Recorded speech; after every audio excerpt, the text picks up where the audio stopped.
microphone, and then boom. With Jason Ross. No, he didn't. Yes, he.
He'll be back in maybe back in New York. He didn't want to miss opening day. He won't be back to California just yet. But by the way, did you see? I woke up. I don't know why his was one of the first tweets I had seen, but he had said something to he's doing his stuff back there with. Where is he, Chris? Sounds like he's from maybe London. You sound like you're from London. Yeah. And he tweeted something, and then it apparently did not sound the proper way from where he was. Did you see that? Let me see what because the follow-ups were just a bunch of, I don't think you meant to say that, or clean that up. That's not what you, and it was something pretty mellow, but I don't think it, you tell me when you see it, because he posted something, unless he took it down. And again, it was innocent enough. But it's something about Wi-Fi. I just have to. Oh, I think it was something about that sometimes when they're back over there, he does like a diary. Okay, so you fill me in on the joke. Sounds like over there. It's like a euphemism to do something when you're on your own. Gotcha. A solo mission. A solo mission. Okay. Because the amount of responses for what seemed, I mean, sure, I know you could play with that anywhere. Hello. But he got a lot of responses to that. See, I really need to, he's the advisor to Huddersfield Town. Yeah. Patrick Stewart money. I need to be the advisor to the advisor. Yes. And what would you have said to him? Don't tweet that. Actually, there's a lot of times I could say that to him. Yeah, pretty much. But I should be like his filter. And isn't that saying something? Because he keeps doing it. Do you think he realizes that, or no? No. Or is he playing along? I don't know. But anyway, he will be back maybe with us tomorrow from New York, I believe. So hopefully that'll all work out. We've got a full show today to get you ready for your day, your week, the rest of the week. NBA action has started last night. We will, on the show today, talk to UC Davis head football coach Tim Plow. The Aggies are hot. They're rolling. They won last week against Eastern Washington on the red turf, the Inferno, something the Aggies hadn't done before. And they continue to have a great season. We will visit with, for the first time, she's back, Katie Christensen. Oh, my gosh. You're just lame. Aw. Well, I'll try to be better when Katie joins us at 8 o'clock. And then at 9, it's Niners at 9 with our Sacktown Sports 49ers insider, Emil Fergoso. And one hell of a model American. Got me on that one. So those are our guests for today. For yesterday, I guess some of you were checking us out. We all got together. The staff was here. I say late hours, really wasn't late, but late for Chris and I that work mornings. But we had the Knights of the Round Table. Knights of the Round Table. Yesterday, gathered together downstairs. What was Whitey calling it? The throne room? Yes. Yes. So it was good to have Whitey and Drapes, Styles and Watkins. We all got to watch Alan cook. We had great support from Beach Hut Deli, Crumble Cookies. Oh, killer food. Killer food. And whoever's idea was to supply the to-go boxes. Oh, the real MVP, Simone. Oh, that was Simone's idea? Yeah. Brilliant. Because, I think this is probably everywhere in every walk of life, but I know the one thing that radio people and media people are amazing at: free food. One seed, they are going to push people out of the way to get free food. And I'm one of them. I was in line. I didn't go, no, I'm not going to. Got some Crumble Cookies, some Beach Hut, some chips. Yeah, it was a good day. And it was good to turn out here and have everybody together. And we discussed a lot of Kings. And it was on the YouTube. Okay, so we had Whitey, Kyle, Styles, Watkins. Anybody else there? I was there. You were there. You were there. I was there. Yeah. Who else was there? Oh, let's see. Brendan Nunez. We bring the boom. That's what You weren't supposed to start with Brendan. I was trying to trick you. I was going to see if you were playing. He did. So let's go again. We had Brendan Nunez there. Okay. Let me see. Our boss was there. Yeah, Jose was there. Simone, you mentioned Simone. We had some people internally that hung around that wanted to see the live broadcast downstairs. Let me see. Who am I forgetting? Frankie was there. We bring the boom. That's what we do. Oh, my goodness. Get ready for that all season. All season. Yeah, it was good to have. And Frankie got a lot of mentions. Chris loves Frankie. Yes, he does. I think we all love Frankie, but that was good. Oh, do we have dissension in the ranks? See, he's going to hear that like, why don't you like me? Is that your Frankie? That is my Frankie. Yeah. Oh, come on, guys. Yeah. I'm going to have another nickname again. I got a nickname every season. Oh, my goodness. But for those of you that checked it out yesterday, good Kings conversation. And it felt like a little bit like at one point when we do celebrity birthdays and, if Dave usually goes first and he'll say a birthday, he'll go like 48 now. I'll be like, no, 46. And, when we were doing wins, it was like, I think we heard 49 to 52. It was like everybody was kind of all in the same general area. But it was fun. It was good to get everybody together. And maybe that's something we'll do more of. I'm not sure, but that was fun. That was fun to see everybody. I do like that space down there. That is good. Now, I had to, Alan wanted to cook. I had to share a mic with Alan. Yeah. I was like, come on, this is tough sledding with Alan. He was cooking, and Drapes called himself. I heard it live. I'd heard that said before, but he called himself the LeBron James of the station. We were all trying to figure out who the Bronny was. No. Got to hear my first Styles, you're my guy, and then totally destroyed. Yeah. And then I think it was in the same, you're my guy. And then I think there was another, he's my guy, in the same, that same little fragment of sentences he was putting together there. It was pretty funny. But hopefully you guys enjoyed it, had a chance to see it. It lives on our YouTube page. It will also be posted different things via social media. But we are all kind of sharing our thoughts on the Kings and the outlook for the season, which begins finally tomorrow. The NBA started last night. We're going to talk about that today. Overnight, which I generally try to prepare, the show when working without Dave or with Dave, because we kind of do things a little bit differently, and that's okay. That's why you are a team and you all work together. But I was putting all this stuff in the rundown of kind of the topics that we will genuinely go over, and things change, throughout the day. And overnight, a couple of things happened that, one this morning, one later in the evening yesterday, as far as baseball goes, the passing of Fernando Valenzuela. Dodger legend. Fernando Mania was real.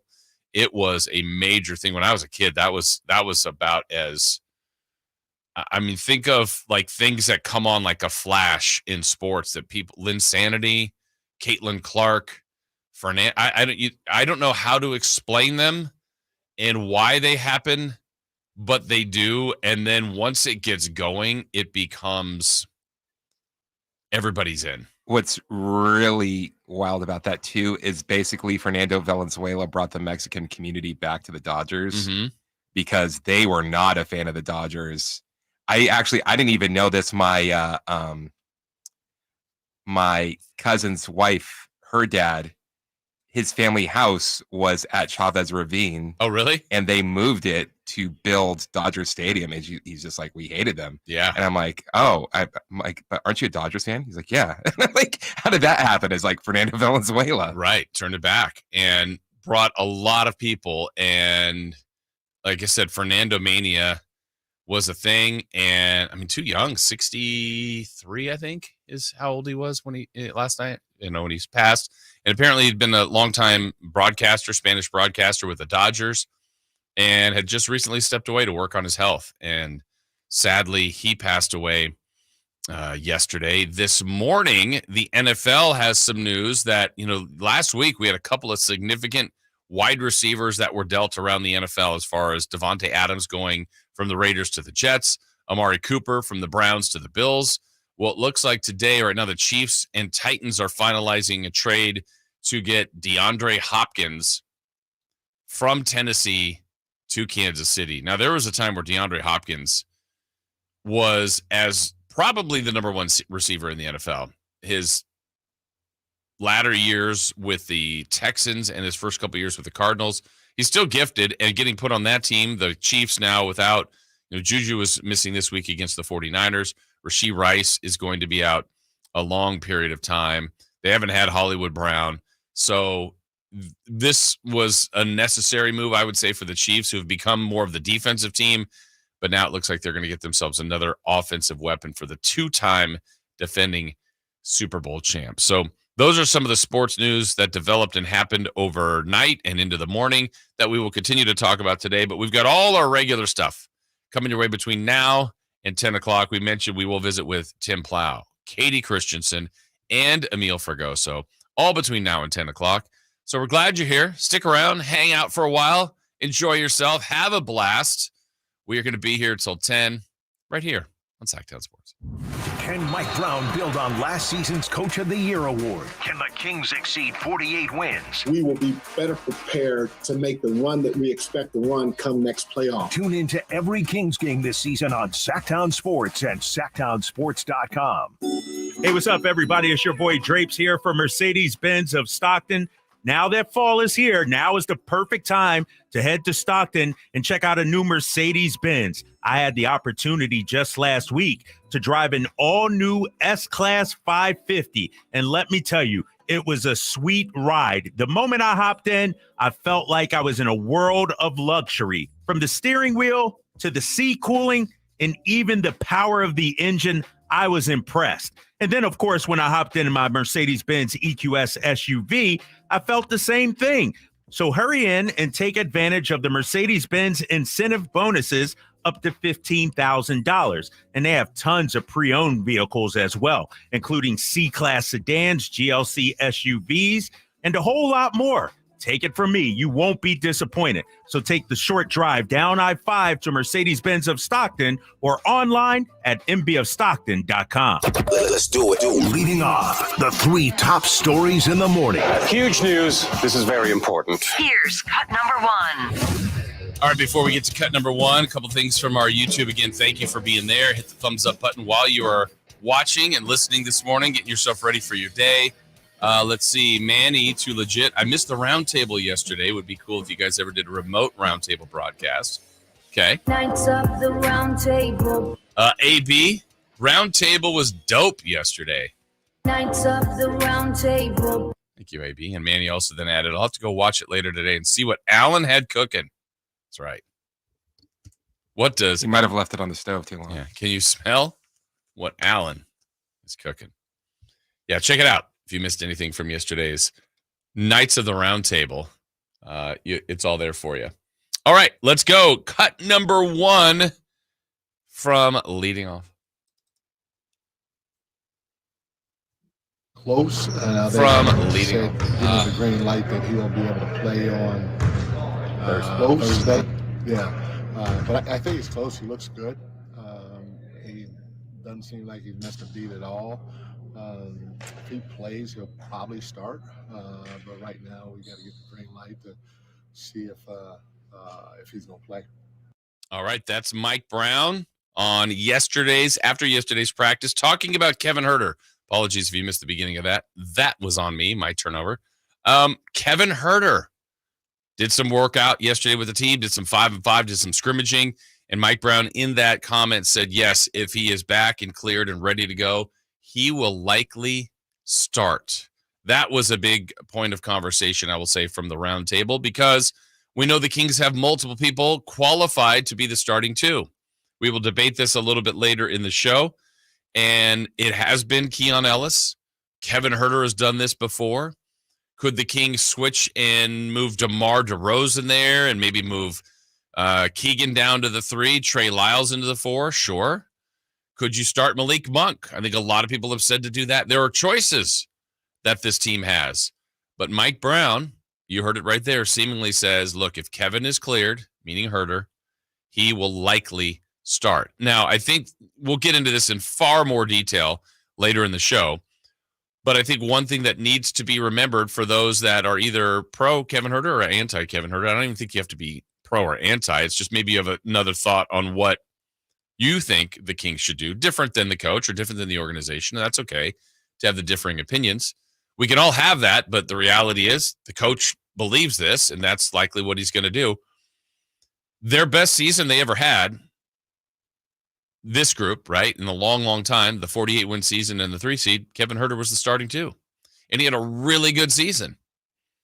It kind of filtered and faded off, I would say, at the back end of the season into last year. But he had a really good 3 quarters of that season that they won 48 games, and he was an important piece. And so now I think he'll even be in not necessarily lesser of a role, but lesser of a need to be the high-volume scorer that he showed he could have been that season and was at times when you've got DeRozan and Keegan developing.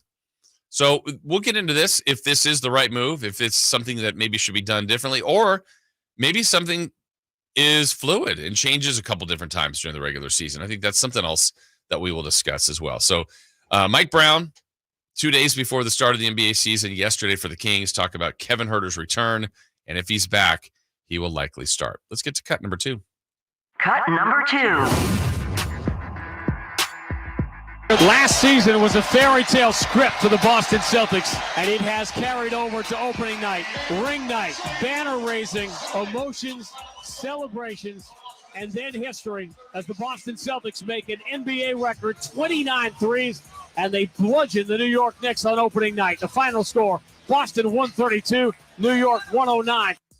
Okay, it's one game. But wow, what a statement for multiple levels for the Celtics, right? The Knicks have been that team in the offseason that did some good things, and I think that's still going to pan out to be very, very nice for the New York Knicks. The Villanova Knicks, as they were kind of created, I know they since have moved on from Dante DiVincenzo, but getting Mikal Bridges to go with what they had returning, and then just a few weeks ago, making the big trade to get Karl Anthony Towns off of the heels of last year's regular season and postseason run. The Knicks, there's a lot of excitement, and there should be, and it shouldn't be squashed from last night. But the first offering of the season of seeing them on a night where Boston's being saluted and paying tribute to what they did last season, the Celtics came right back and just put on a clinic and steamrolled New York. Just blew them out of the water. And as you heard in the highlight there by the great Sean Grandy of the Celtics Radio Network, set and tied an NBA record 29 made three-pointers. Jason Tatum got it started. He had many reinforcements behind him, and the champs defend their title in style. They looked great. That was a very, very impressive game from the Boston Celtics. Like I said, it's only one, but they were the team to beat and to catch last year, and nobody did. And they start at 1-0. Knicks 0-1. Long way to go for everybody. But that first opening statement, a strong one made by the Boston Celtics. All right, let's get to cut number 3. Cut number 3.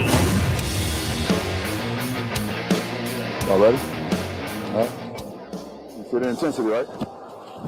Just play carefree, though. What about mistakes? Just go on and play hard. That's LeBron James talking to his son, Bronny James. They had a moment. They made history. Wait, Bronny's his son? Yeah. Had you not heard? Oh, so let me, Chris, if you hadn't heard about this, it was kind of a phenomenon, and maybe it just snuck up on you and snuck up on everybody. But see, Bronny James played college basketball at University of Southern California. He's a pretty good college basketball player, but not sure how much of a pro prospect he would be. But the Lakers saw something in him, and they drafted him in the second round. So we know those guys based on merit. Well, yeah, they thought this guy had a little something. It was the spark in his eye. And then they thought, a lot of times second round picks don't make the team, but this guy did. And not only that, they said, let's play him on the first game of the year. We are joking and stuff like that, but this is one of the first times you can literally say, and it gets said occasionally, and the person always looks stupid, but this kid is the second coming of LeBron James. And I mean, no shenanigans, nothing weird. And did you know? I don't know if you had heard about this family, Ken Griffey Sr. and Ken Griffey Jr., who did this in baseball years ago. I didn't know about them. They were at the game. Oh, so there's no way Bronny wasn't going to play.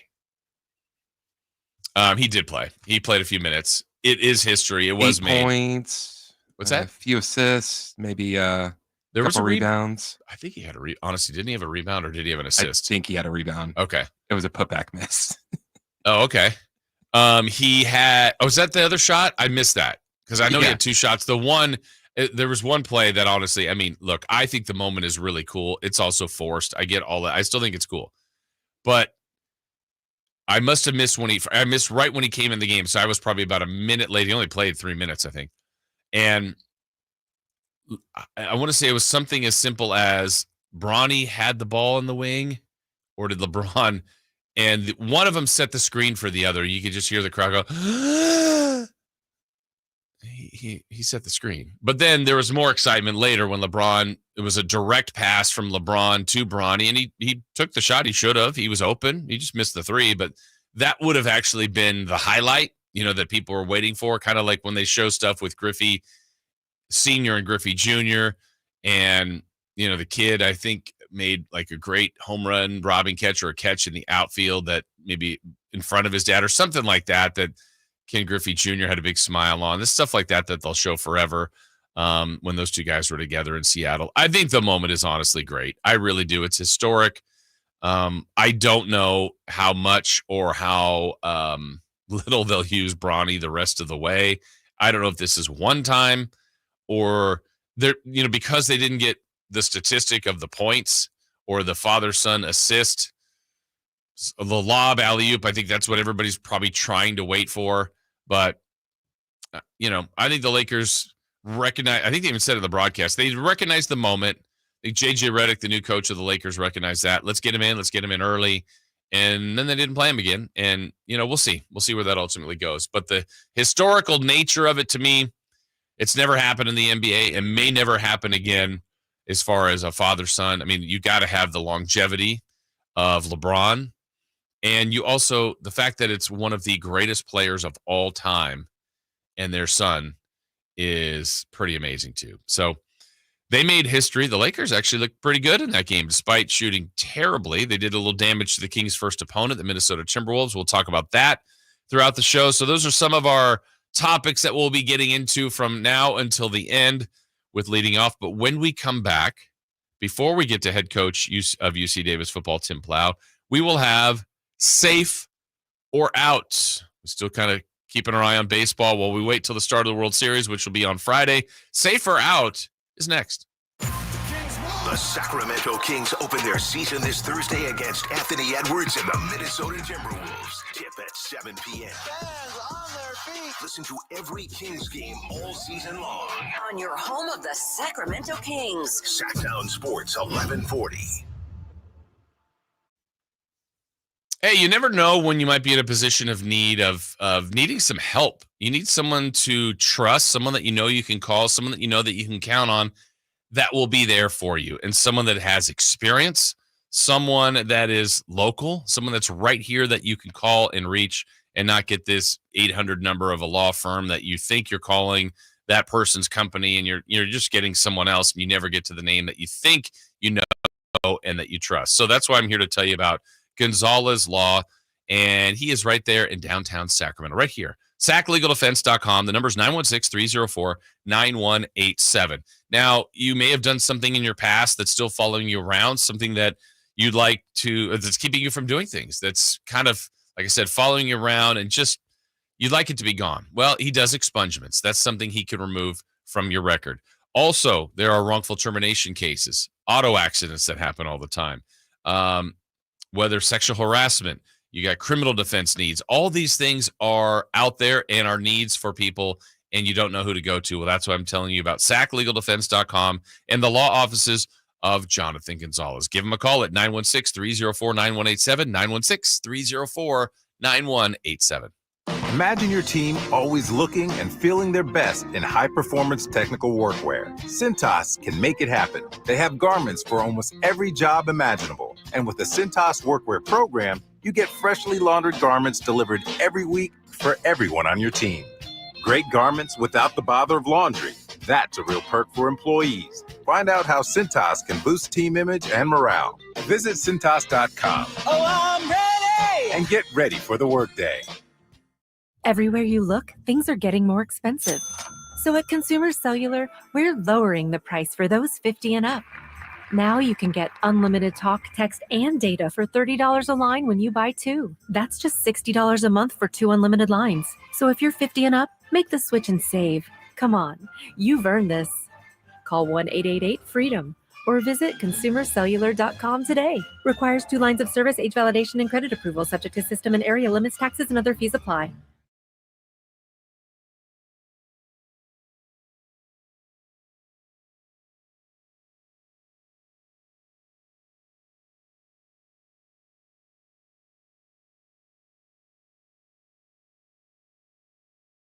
Esquire IMAX with its 6-story screen and heart-pounding audio. There comes a time in every man's life where you have to make a sacrifice. Be the first to see Venom: The Last Dance. Grab your great seats today at IMAX.com/Sacramento. Power Business Technology is proud to be 100% independent, locally owned, and managed Toshiba copier dealer. Local ownership cuts out the red tape, allowing ourselves to never be too busy to personally answer the call when our clients need us. Recognized for excellence in service execution, training, and customer service, we're proud to be named a 2022 Toshiba ProMasters Elite Dealer. Contact us today for all of your business printing needs at 844-POWER-BZ. That's 844-769-3729, or visit us at PowerCopiers.com.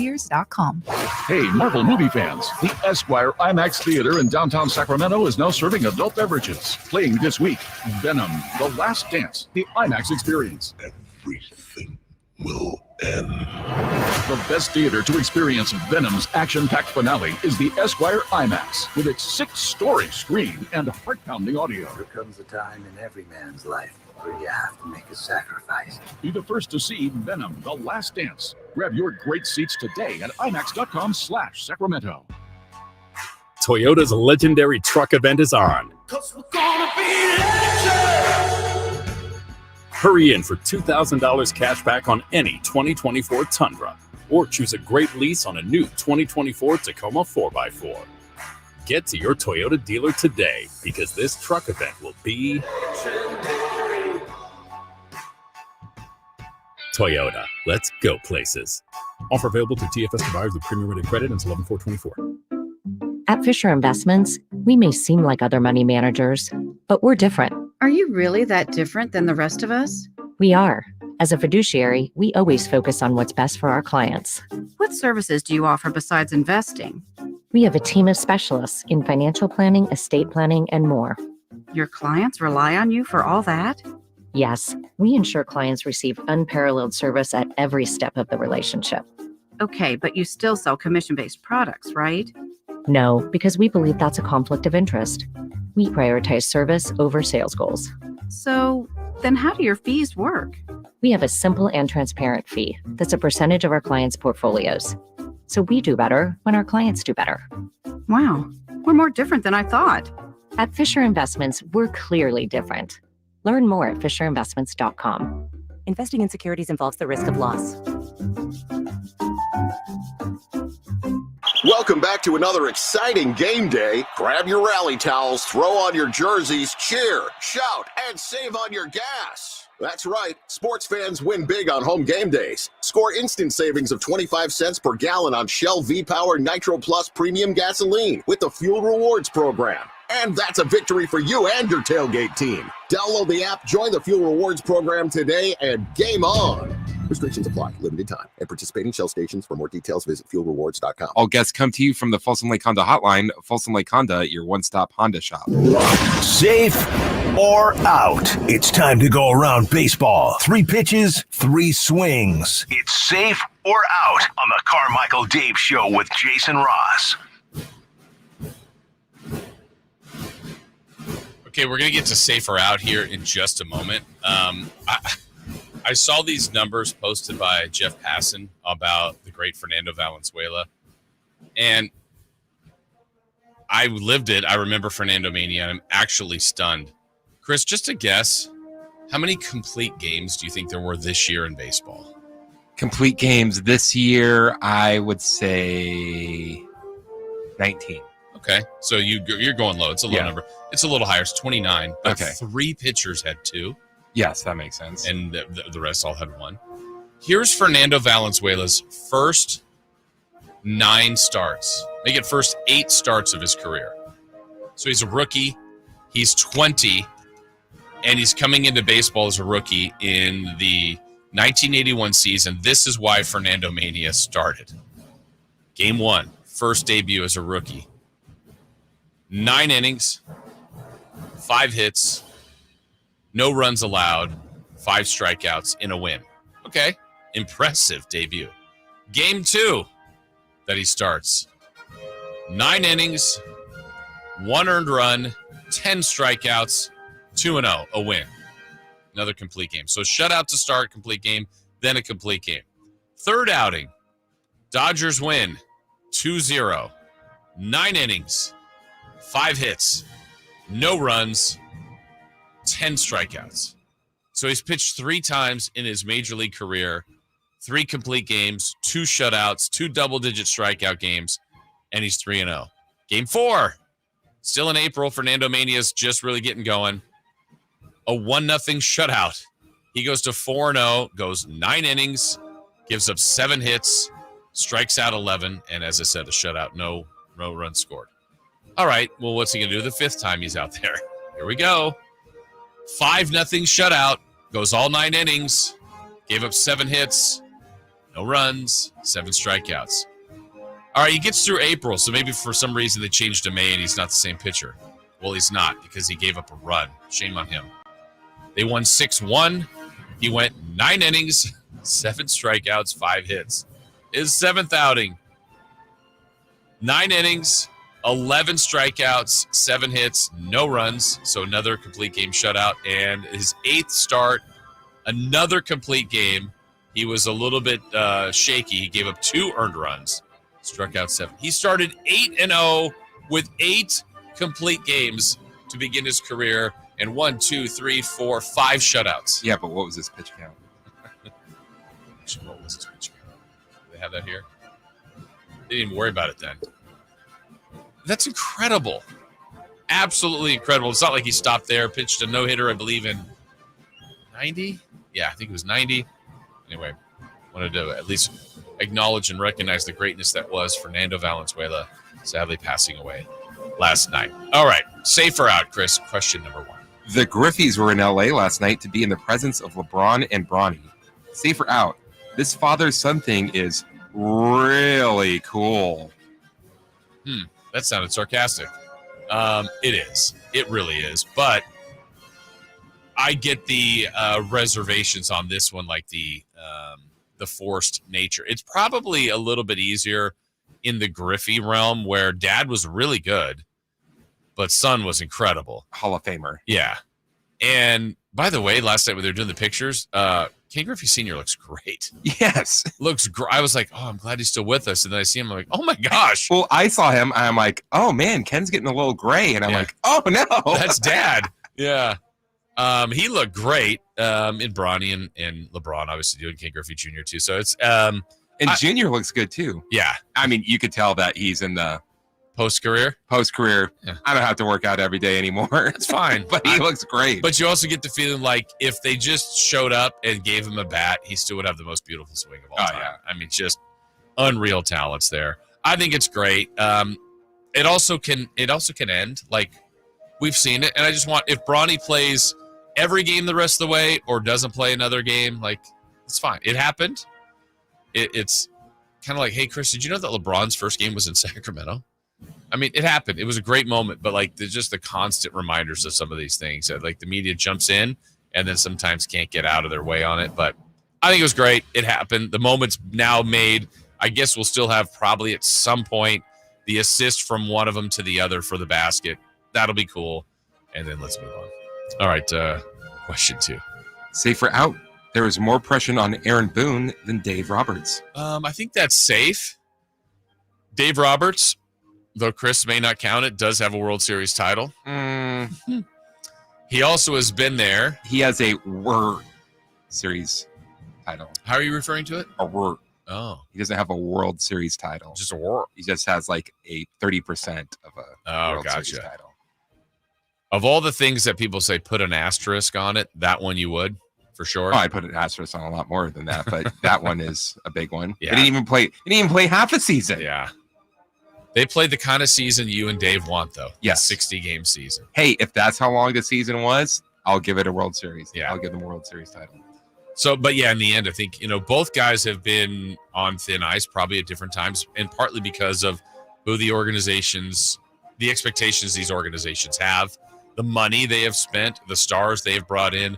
What's odd for me is the Dodgers, I think, honestly, if they were not to win, they've got more excuses in this, and not that they'll take it, but their pitching has been gutted. Their starting pitching. I mean, if they had Glasnow and May and Stone and Kershaw, like that's who should be pitching, and a healthy Walker Buehler, that would be their rotation, and I think they would be heavy favorites. They don't have those guys. I think the Yankees have the nod in starting pitching, not by a lot, but I think they do. And the Dodgers probably have the nod a little bit. It's close, razor thin on the lineup. It's going to be a good World Series. But I think more pressure, certainly is probably on Aaron Boone trying to get that next title for the Yankees. All right, last one and safe or out. If you could get your hands on one ticket for the World Series, safe or out, the best ticket would be to go to Game 7 in LA. I'm going to say out because just knowing beforehand, there may not be a Game 7. So if I knew, like, for sure, like, I guess if you knew there were 7 games, yes, that would be awesome. But since we don't know how many they'll play, I think I would take my chances on a 5th game in New York. If I knew I could be given one ticket and they said so Chris, I know you wouldn't go, but someone said, Chris, I'm going to give you a ticket to one game 1, 2, 3, 4, 5, 6, or 7. Which one are you picking? What did I do to deserve this? Just being a hell of a model American. Oh, Is it Chris? I want to get you back into baseball. Here, I'll make this work for you. Yeah. If I was given a ticket and they said you could sell it for the best game to make the most amount of money, that's not the question. Which game would you do that for? Okay, we'll play that. Me? Are you a risk taker? I would say Game 4 in New York. Okay, because you know it's happening. Yes. And you're going to make a good amount of money. Yes. And you're going to share that with everybody. Yeah. Yeah. Okay, but how about if you could attend one of the games? I don't know how much you know this. I do not want to have anything to do with this World Series. I don't like either team. Okay. I want both of them to lose. There were times as you were growing up or even now where it's like, Still not happening. I don't want to go to this. No, I'm not talking about being a fan. I'm talking about, I didn't want to go to this. I didn't want to go to this event. I don't want to go to this wedding. I don't want to, but you go. So this is one of those things that you're being dragged to. You have to go. Well, I guess game 4. Okay, there you go. See, you did it. Was it that hard? Enjoy the game, Chris. I have a ticket for you for game 4. You don't have to pay a thing. You would turn it down, huh? I'd have a sign, need tickets. You'd fly all the way out there, sell the ticket, need come tickets. Right back home. Wait, is it on a Saturday? Maybe I could go over to Saturday Night Live. Oh, there you go. See? Always have to have another plan here. I would say game 5 in New York. I would take the chances that there's no sweep. I think that one could be one that ends the series. It's the last one in New York for this series. And the Dodgers win the series 4-1. Well, then it'd be pretty miserable.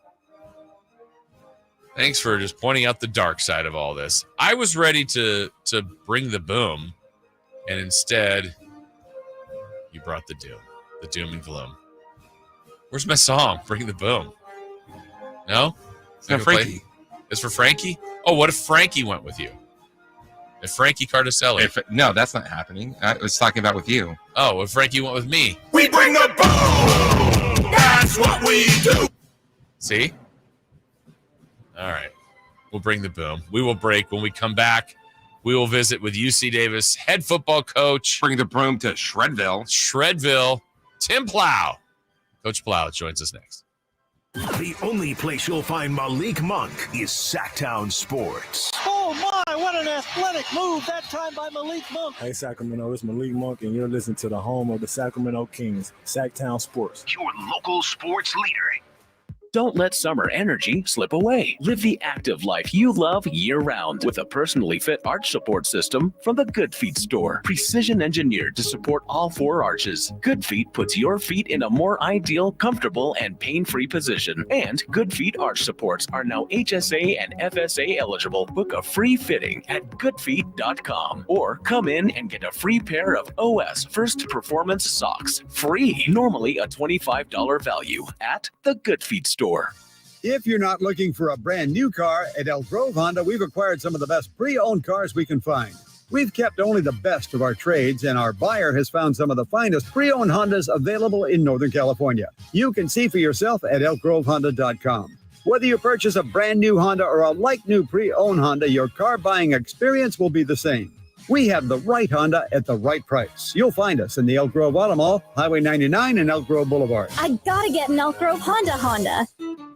Don't you deserve healthcare you can count on? Well, you can count on United Healthcare with Medicare plans that fit your life today and as your needs change tomorrow. You can enjoy reliable coverage and low out-of-pocket costs with a Medicare Advantage plan from United Healthcare. United Healthcare Medicare Advantage plans, made for California, trusted everywhere. The Medicare annual enrollment period ends December 7th, so go to uhc.com/Medicare today.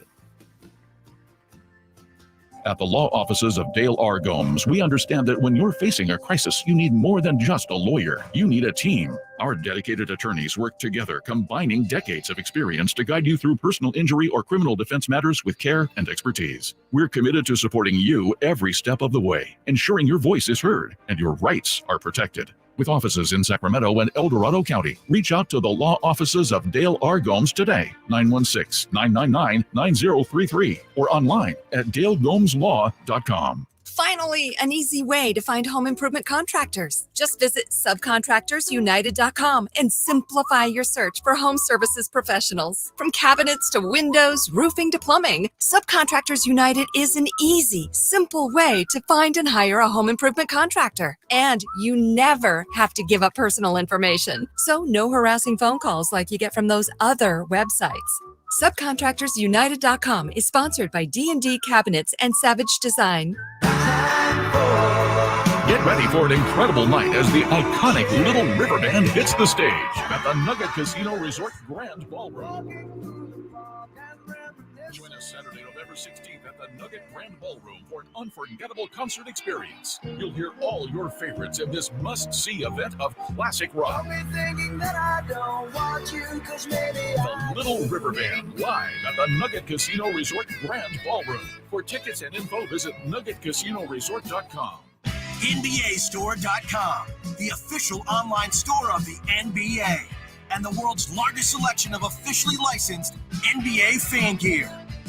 With unique designs by Fanatics, Nike, and all the latest styles for every NBA team, plus one-of-a-kind products and authentic collectibles. Shop now and get today's special offer. NBAstore.com, a Fanatics experience.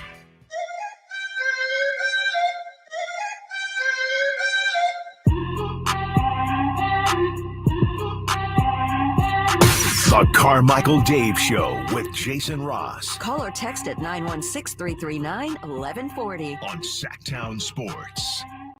All right, rolling right along here. Carmichael Dave is off today. He'll be back with us tomorrow. Jason Ross here, and we take you till 10 each and every Wednesday during the college football season. At this time, we talk with the head coach of the UC Davis Aggies, and what a run Davis is on right now after that opening loss to Cal.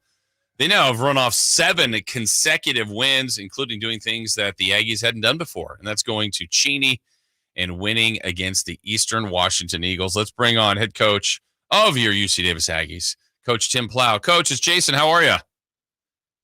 Good morning, man. Your solo mission, huh? Yeah, well, we're ready. We're ready for you, Coach, because you guys are hot. How was that trip to Cheney for you guys? Well, I tell you, I've been to Cheney multiple times, and there's not much to do there. So you better be ready to roll and play some football. So luckily we figured it out. I know you've been there. I've been there multiple times, and I know the field's red, and I know it's weird, but every time I get there, it takes a little bit to get used to just seeing that red turf, doesn't it? No doubt. Yeah, it's one of the cooler experiences, I think, from a football standpoint that I've been a part of, playing on that field. It's got a good vibe to it. Crowd's always really into it. And I think our guys did a great job of just understanding how important the moment was and playing some good football. I've also felt of all the places in the Big Sky, they all have their unique quirks. They all could be tough places to play. I feel like that place, and you would know better, but that's the one that kind of, I feel like wind has a factor in the game. Did it have any factor for you guys, or did it make any decisions on, hey, if it's late in the quarter, we want to punt going this way or kick going this way? How much of a factor at all Saturday was wind up there in Cheney? Oh, it was definitely a factor. And you're right. I don't know if I've ever been there where it wasn't a factor. And the funny part was, like, all week I was told, hey, Coach, it's going to be 65 degrees, supposed to be a beautiful day. And we got out there for warm-ups, and it was about 48. Wind was like 20 miles an hour, and I'm just looking around like, gosh, this place every single time. But, again, our guys did a great job adapting. I think our kicker made 2 really difficult kicks. One, wind was at his back, one going into the wind, and our guys didn't blink. So how long do you give, like you've told us, at Shredville, you're trying to find the joy. So, when you have success, I hope you guys are basking in that a bit. You guys hadn't beaten Eastern before, so that is significant. You're also doing great things, and I'm sure you have bigger and larger goals still ahead. But how long do you allow yourselves and your team to enjoy the achievement of winning against Eastern Washington? Well, I think it's just the important part is you do want to celebrate wins, and you do want to congratulate each other when you put in as much work as you have and you're able to win a football game. I don't think you ever want to just dismiss that feeling, but you do want to be consistent in that. Once you get 24 hours away from that feeling, you got to restart your process because you got to be process oriented to be able to continue to win. And so our big discussion point has always been, hey, congratulations, man, this is great. You guys should be really proud of yourselves. You're accomplishing great things. But hey, now we're on to the next phase, and let's start our process over again. What can we do better this time? What can we continue to do well that we've done well the last few weeks, and see if we can find a way to get another one? Well, your next process is kind of a later in the season bye. You guys are rolling, but what do you do with this week as far as with your players, with your coaches, some self-evaluating, some time off, some rest, some practice? How are you handling this next week or so? Well, one of the things I learned when I was at Boise was we got to meet with the CEO of Whole Foods, and he gave us a really good discussion about, like, you can't really find balance in life. Everyone always tries to seek balance, but there really is no balance. Like, when you're in something, that kind of outweighs everything else. And so we talk as a team about, this week we got to try to find the other part of our life, whether that be academic or family time, or, you're going to have to step away from football a little bit because if you just did it nonstop, that's not going to be healthy. So we're going to put in, 2 really good work days, practice yesterday, practice today. And then, the players will get about 4 days off here to just kind of reset their engines, get back to neutral. As coaches, we don't ever get to step away from it. So they're going to go recruiting, but hopefully get some time this weekend with family.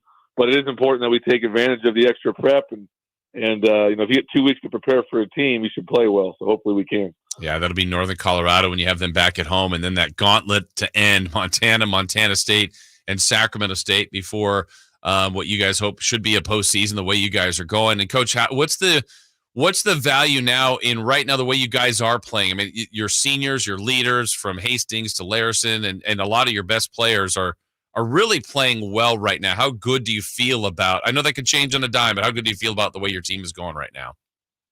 I think the best thing that we have going is that we are connected. Like, our team is connected and really unified.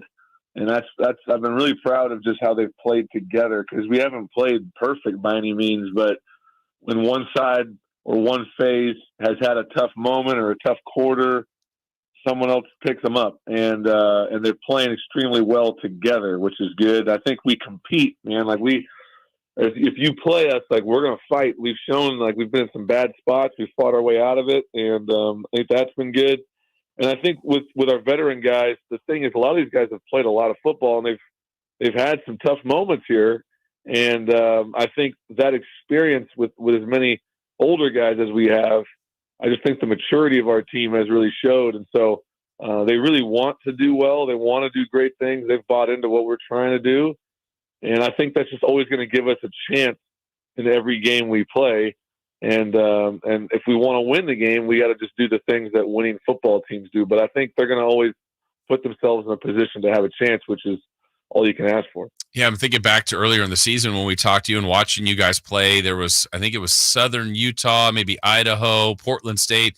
Yeah, you guys were down a couple scores, but to rally and win those games, not only do you get the reward, you guys kind of figured out how to get out of those tough spots, but now it seems like you're jumping on teams earlier, and you flip that, and you guys have dictated the terms of these last couple of games. So I'm sure as a coach, you not only were proud of the comebacks, but now you're also proud of, look, now we're kind of establishing the terms of the game.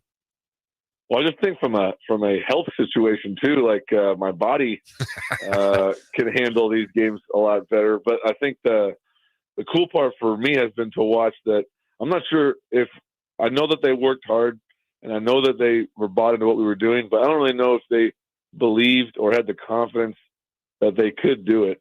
And those wins early just built some confidence in them that, like, hey, we can do this. And then once we got a game or two where we really played well and scored a bunch of points, now I think they start building that swagger and confidence, like, hey, we're a good team. And I'm not sure if they really believed that until maybe the last couple of weeks, where they stacked a couple more where they really played well. So I think now you got some confidence stacked in behind the work that they've put in. And once you got that going, I think you got a chance, like I said, to hang in there with really anybody you're going to play. There's nothing they really haven't been through. And honestly, at the end of the year, if we have some close games, maybe we'll be more prepared for it, because we've been through some weird games and maybe some other teams haven't. So I've heard that you like to show to the team, whether it's Friday on the road or just at some point during the week, some classic fights, and there's symbolism and analogies there. What kind of is the thought process, and why has that kind of been one of the traditions you've done with the Aggies? Well, This is probably a decade ago. I started thinking about what I could do on Friday nights that would be different when I was the offensive coordinator. And I always felt like the team, there was always a lot of anxiety. Like, it was really built up Friday nights, and they, some coaches can just get out of control. Hey, let's do a million walkthroughs and just another meeting. And it just kind of builds up more anxiety for the coaches and the players. And I just was like, man, by the time we get to Friday night, there's really nothing I can teach them or tell them. Like at this point, we got to, the hay's in the barn. So I'm a boxing enthusiast. I mean, I love boxing, and I grew up watching it with my dad. And so I also know that these guys never watch boxing, and they don't know anything about these guys. And so I can show the Rumble in the Jungle, and they'll have no idea who won, and they'll have no idea who these guys are for the most part. And so I can kind of build up a story and build up both fighters and give them all the information, make the team choose, hey, who do you think is going to win the game? They'll split kind of the room in half, and then they can cheer on their fighter and to see their faces when they get surprised when these things happen. And then at the end, I try to tie that fight into the game that we're about to play. And, hey, we're going to be Muhammad Ali tomorrow. Like, there's no way you can beat us. We're the greatest. We're going to step out in that field, and we're going to rope-a-dope these guys and come out with the championship and try to build that fight into their mentality. And it's become a really fun thing. The guys look forward to it, and I think it also just kind of relaxes them. Don't have to worry about another meeting, and they can just kind of have some fun Friday night before we go play.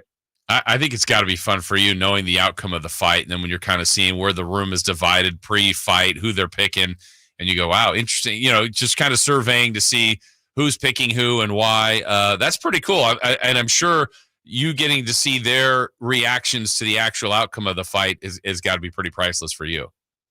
It's hilarious because I try to throw out as much information as I can, and sometimes I try to maybe throw out information that might sway them one way or the other. And when I see them start buying into stuff, it just kind of makes me smile. I'm like, oh man, they have no idea what's about to happen to this guy. That's great. Yeah, go ahead, jump on the wagon. And then they're shocked when their guy gets knocked out or it doesn't go their way. But I think hopefully, again, with boxing just not being the same as it was when I was younger, like it's cool for me to also get to teach these guys about some great fighters and some great competitors, and it's been a fun experience. All real fights? Are we ever dealing with, movie or television fights, made for TV fights, any of those things, or they're all real professional fights? No, real professional fights. And we'll, sometimes we'll throw it back to way back in the day. Sometimes we do it more recently. I know we showed like Mickey Ward, Arturo Gatti early in the year. Nice. We showed Hagler Hearns early in the year, so we'll try to get them as some big name guys, and sometimes we'll throw in some random guys that I know nobody's never ever heard of, but I think the cool thing for them again is like they get to be connected as a team, have fun, and kind of relieve that stress a little bit. Like, hey, coach has confidence in us. We're going to win this game tomorrow, and they can go to bed fired up. That's awesome. Well, Coach, keep up the great work. Enjoy your brief time, whatever you get to get away from football a little bit. We know you're always going to be working, and we'll look forward to talking to you next week as you get ready for Northern Colorado.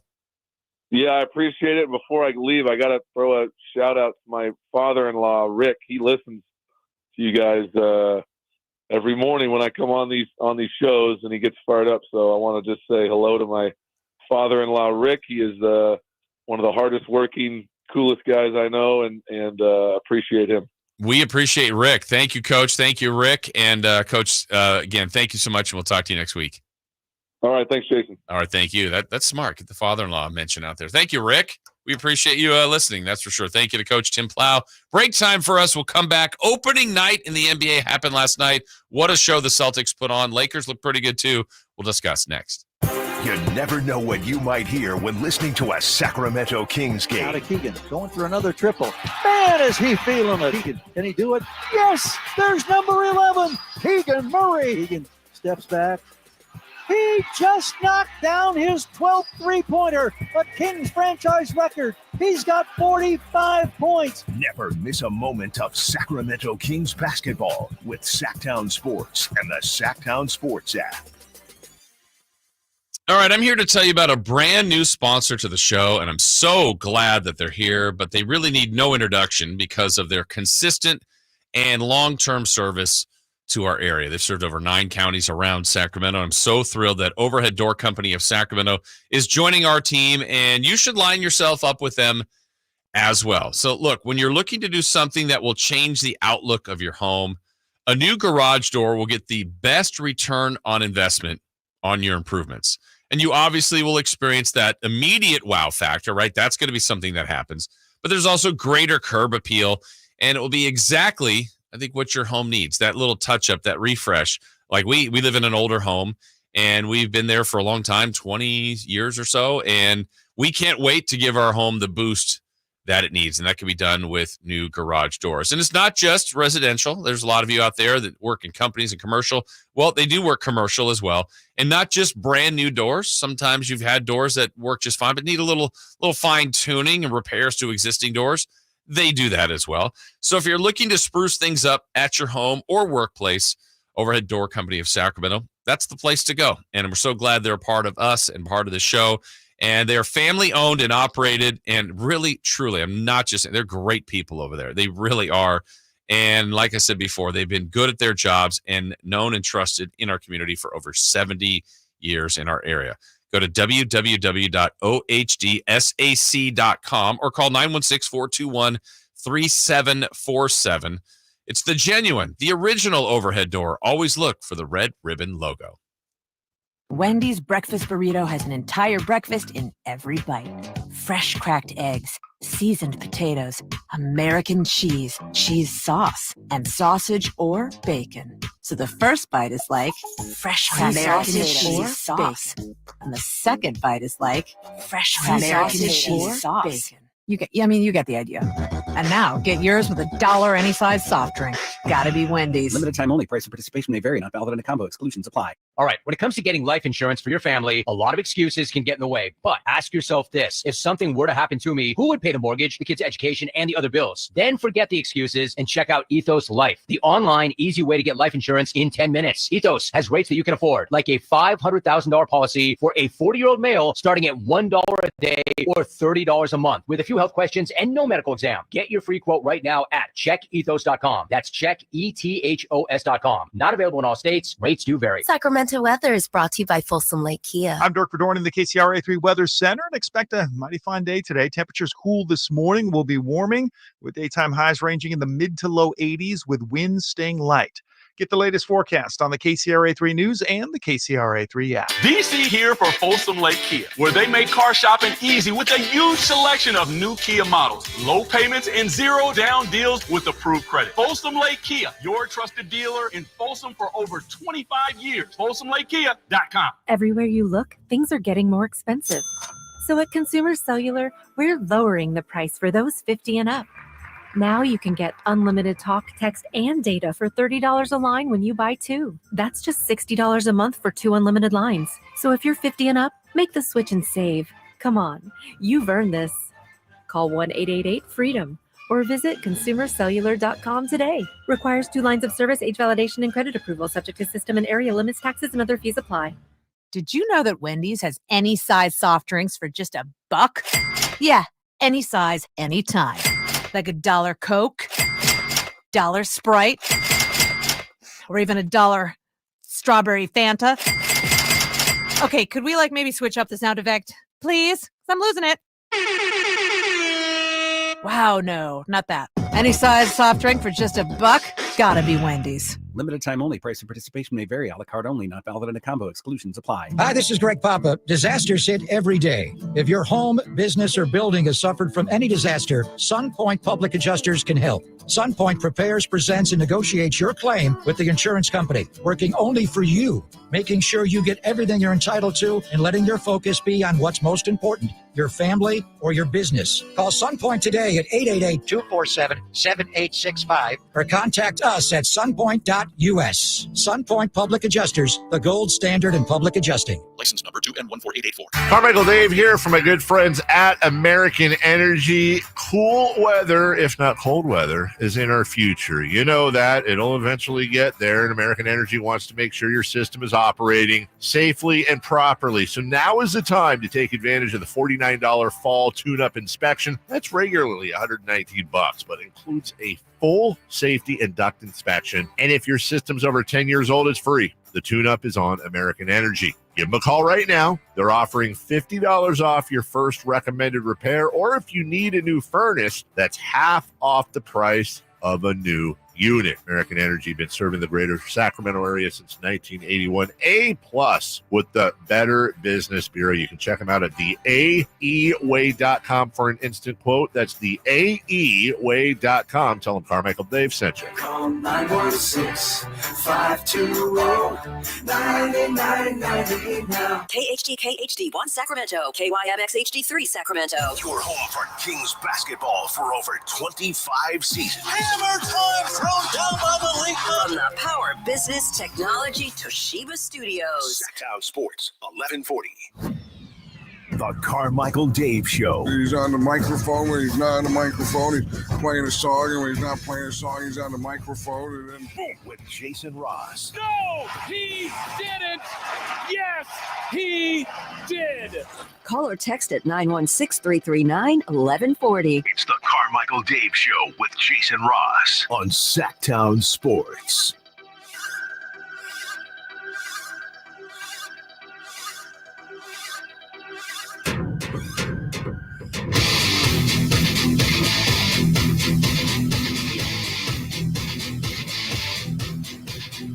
All right, we begin our second hour of the show. Jason Ross, Chris Rolado, Carmichael Dave today. He's back with us tomorrow on opening night for the Sacramento Kings. But the league opened up last night.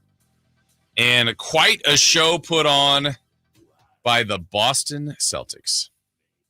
Tatum moving to his left. How about another three? This is getting ridiculous. 32 for Tatum, and we're not halfway through the third quarter. Last season was a fairy tale script for the Boston Celtics, and it has carried over to opening night. Ring night, banner raising, emotions, celebrations, and then history as the Boston Celtics make an NBA record 29 threes, and they bludgeon the New York Knicks on opening night. The final score, Boston 132, New York 109. I mean, the champs were in fine form, and remember, they also didn't have Porzingis. You go across their starting lineup. Al Horford was the low point man with 11. You had 18 for Holiday, 23 for Jaylen Brown, 24 for Derek White. They were led by Jason Tatum's 37. But you heard there from Sean Grandy, the Celtics radio voice. 29 made three-pointers, matching the NBA record. They took 61, but they basically at home got their rings, raised the banner, and took on a potential Eastern Conference threat, which still could be the case, but just humiliated the New York Knicks. 74 points at the half. What was the halftime score? 74-55. They never really let off the gas, and they cruised to victory. And here's Joe Mazzulla, their coach, really talking about any kind of pressure. This was the other day. This was an interesting cut about defending their title. Zero, no pressure. We're all going to be dead soon, and it really doesn't matter anymore, so there's zero pressure. We're either going to win or you're not. And when you win, you try to forget about it a week later, and when you lose, you try to forget about it a week later. And so it's not pressure, it's an opportunity. Okay. One way to look at it. But yeah, they are the favorites. They should be the favorites, and they're the king until knocked off, right? And one game only, one sample size, but they look fantastic. And we're going to talk about those three-pointers coming up in 3 for Madness here shortly. But what Boston was able to do was the clinic, and it was really, really impressive. The second game of the opening night of the doubleheader featured the Los Angeles Lakers and the Minnesota Timberwolves. Timberwolves also a team that was really good a year ago, did a few tweaks to their lineup, obviously trading Karl Anthony Towns, now a member of the Knicks, for Julius Randle and Dante DiVincenzo. And they looked a little rusty, I would say. They were not sharp. They were not on their game. There were other storylines in the game, and LeBron, he's back. Turnover. McDaniels couldn't catch it. Off the knockaway, Reeves. Cutter. James. Oh! Major stop for LeBron. LeBron ended with 16, played 35 minutes, though at times it felt like he wasn't on the floor as much as normal. 5 boards, 4 assists, but it was really more about the history that was made yesterday. And Ronnie James just popped off the bench. Out of bounds. Along with LeBron. History tonight. The first father-son duo to play together in an NBA game. This is all in the family. Pretty amazing moment. Ian Eagle there on the call. Here's LeBron postgame talking about that. It's family. It's always been family over everything. And, for me, I lost a lot of time because of this league and committing to this league, being on the road at times, missing a lot of his things, Bryce's things, Zuri's things. So to be able to have this moment where I'm working still and I can work alongside my son, it's one of the greatest gifts I've ever got from the man above, and I'm going to take full advantage of it. I mean, we can mock, we can joke. I still think it's absolutely incredible. How about Bronny's perspective on it? What will you remember most about tonight? Just going up to that sports stand with my dad, checking in for the first time. That's a crazy moment I will never forget. All right, there's some thoughts from Bronny. In the end, the game was still going on. T-Wolves tried to make a comeback, but the Lakers would get it done. The game is in the refrigerator. The Jell-O is jiggling. To quote the great Chick Hearn, it's over. The Lakers win on opening night. 110-103. J.J. Redick, his head coaching debut, a success. What's interesting is, so we just told you about what Boston did. 29 made three-pointers, looked like an offensive clinic. The Lakers did it differently. They scored 110, nothing wrong with that. They made 5 three-pointers, 5 of 30. They were awful beyond the arc. Yet they defended well. There was an intensity about him that looked good. Anthony Davis was great. He had 36 and 16. Hachimura, LeBron, Russell, Reeves, getting a little bit more out of their bench. Dalton Connect, Jackson Hayes, and they're still waiting on Vanderbilt. I think a lot of people, and not that one game will dictate how the West will go, but I think there's been less support for the Lakers in this offseason, and not that I'm one to conjure up support for them, because I know in this area that nobody cares. They would actually prefer the Lakers to be awful. I don't think they're going to be that, and I don't know where they're going to land in the top part of the West or where in the West. But 2 years ago they were in the conference finals. Last year was disappointing. There's no doubt about that. But they did have quite a few injuries last year. Not as much to LeBron and AD, but Vincent hardly played. Vanderbilt missed a ton of time. They had a lot of guys that are a part of what the mix is going to be. Christian Wood last year that missed time that would have helped that roster overall. So if they've got their guys, look, they still have 2 great players in LeBron and AD, and some nice role players and support players in Hachimura and Austin Reeves. D'Angelo Russell, as quirky as he could be, can still get you some good production. So we'll see where they go. As far as Minnesota goes, look, this is a team that I think is going to get better as the year goes along. It did look like a team that hasn't played a lot yet together, even though a lot of the players have returned, but incorporating the difference of having Towns there that whole time to Randall and DiVincenzo. Even the veteran of Ingles is a nice addition, I think, to that team. So I don't know that I love the fact that they lost their first game coming into their second game here. But look, this is going to be the way the NBA is going to be this year in the West. There's going to be teams coming in angry. There's going to be teams coming in rolling, and vice versa. The Kings will be on that side of it too. So the first night of the NBA, pretty good one, in which the Celtics looked dominant. The Lakers got the win, and a little history was made in both games as far as the Celtics hitting 29 threes and the Lakers getting that experience of father and son for the first time in NBA history. All right, 3 for Madness when we return. Still to come, too, at 7:30. We're going to talk about the news that came from yesterday's practice where Mike Brown talked about if Kevin Huerter is healthy, he will likely start. We'll discuss that at 7:30. But next, 3 for Madness, straight ahead. Live and local. With everything 49ers. Intercepted by Fred Warner. Dives for the end zone. Touchdown! San Francisco! The ball George went out and caught the ball. Touchdown! The 49ers play on Sacktown Sports 1140. The garage won't open again. We're all out of coffee. Life has enough surprises.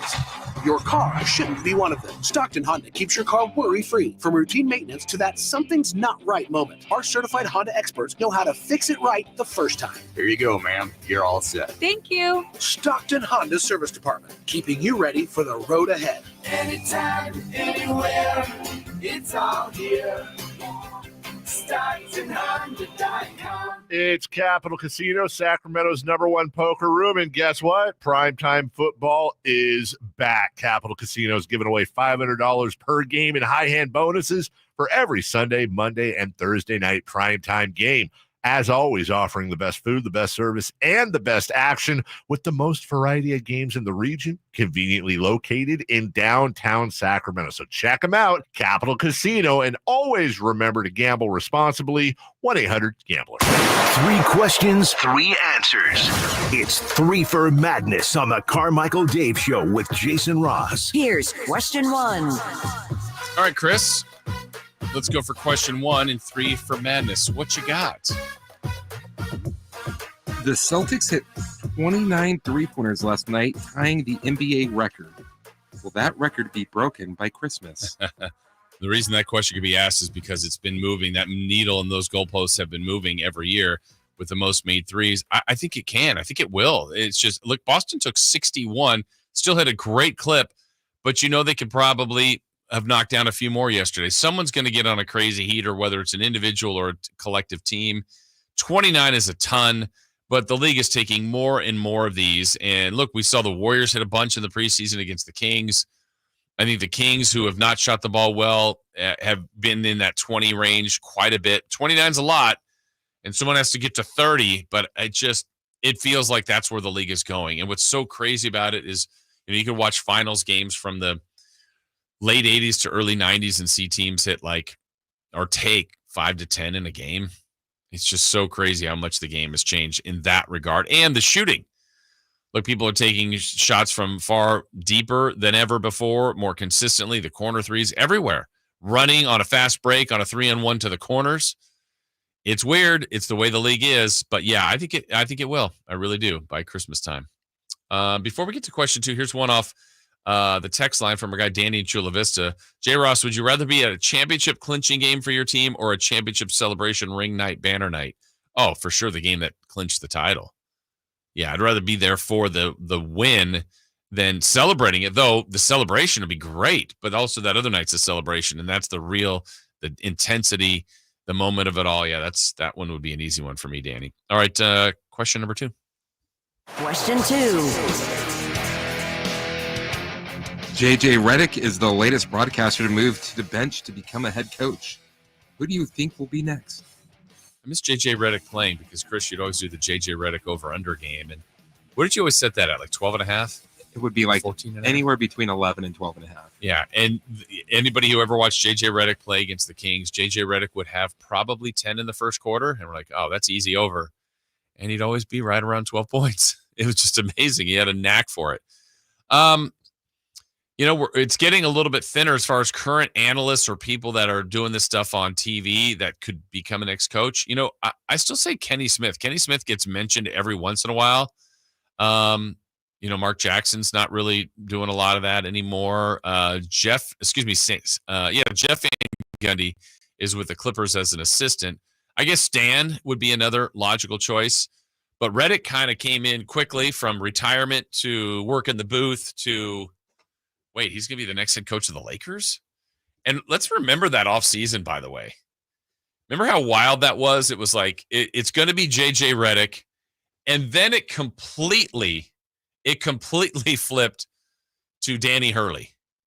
And the Lakers are all in, expected offer. He's mulling it over the weekend. And then Hurley said no. And then it was back to J.J. Redick. So odd situation if we reflect back on that. But J.J. Redick is the coach of the Lakers. He gets his first win. J.J. Redick, who used to host a podcast with LeBron James. Oh, yeah. Yeah, he did. And maybe did Bronny ever make an appearance? Who knows? Maybe. But yeah, Stan Van Gundy, Kenny Smith maybe would be my choices of the next guys that are broadcasters that could end up as head coaches. All right, question 3. Question 3. This weekend, we will have MLB, NBA, and NFL. If you have just one television without the ability to change channels, what would you pick to watch? What's wrong with my TV? I can't change channels. What is this weird world I'm in? I would measure it by the stakes. And to me, the stakes are World Series. That's the number one thing. I bet I'm in the minority there because, we're going to have NBA basketball that's in its infancy for the season, but I love everything NBA basketball. NFL each and every week has so much importance and so much value. but it's the World Series, partly too because the Yankees are in. But I probably would be that if it was two teams I didn't care for as much. Just it's to win a title. So for me, it would be baseball. But You're dumb. I'm putting it on the Red Zone. Okay. You get to see all the games. Yeah, you do. But you'll miss the World Series. Oh, no. I know they don't play Sunday this week. You'd miss the NBA. Yeah. See? You mock while you watch the Commanders play the Titans. Ugh. See? They're not going to show that much on Red Zone. No, maybe they're in the red zone all the time. They don't pick who they show. It's Well, if they're in the Red Zone all that time, then it's an exciting game. Yeah, they miss a bunch of field goals. Nothing but missed field goals, botch snaps, missed field goals, turnovers inside the red zone with returns to the other end zone so they stay in the game. You know what, though? That would be very memorable. It would be. We'd be remembering it for decades. For decades. But no, I'm watching Shohei hit 9 home runs while Aaron Judge tops him with 10. But, I didn't get to see it. I'm watching the red zone. Must be having players on base if Ohtani's getting those home runs. Solo shots. Now you're just talking out of your mind. No, it's a 37-inning game. They keep hitting solo shots. You would want to see a 37-inning game. Absolutely.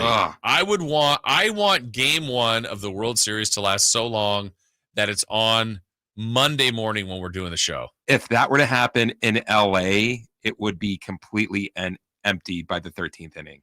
Honestly, I remember what year, I don't remember what year that was, where the Dodgers and Astros played that really, really long World Series game.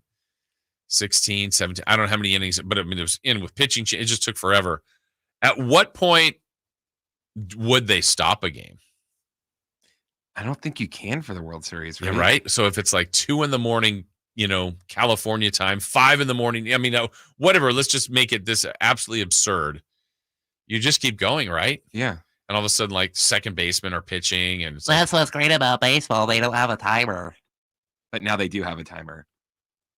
But not that kind of timer. They have like a shot clock, but not an overall timer. Yeah, what if the NBA just had a shot clock and no real time? Real-time clock. But you know what baseball does? They bring the boom. No? That's what they do. Frankie brings the boom. Allegedly. I can't actually do that right now. Okay, I was trying.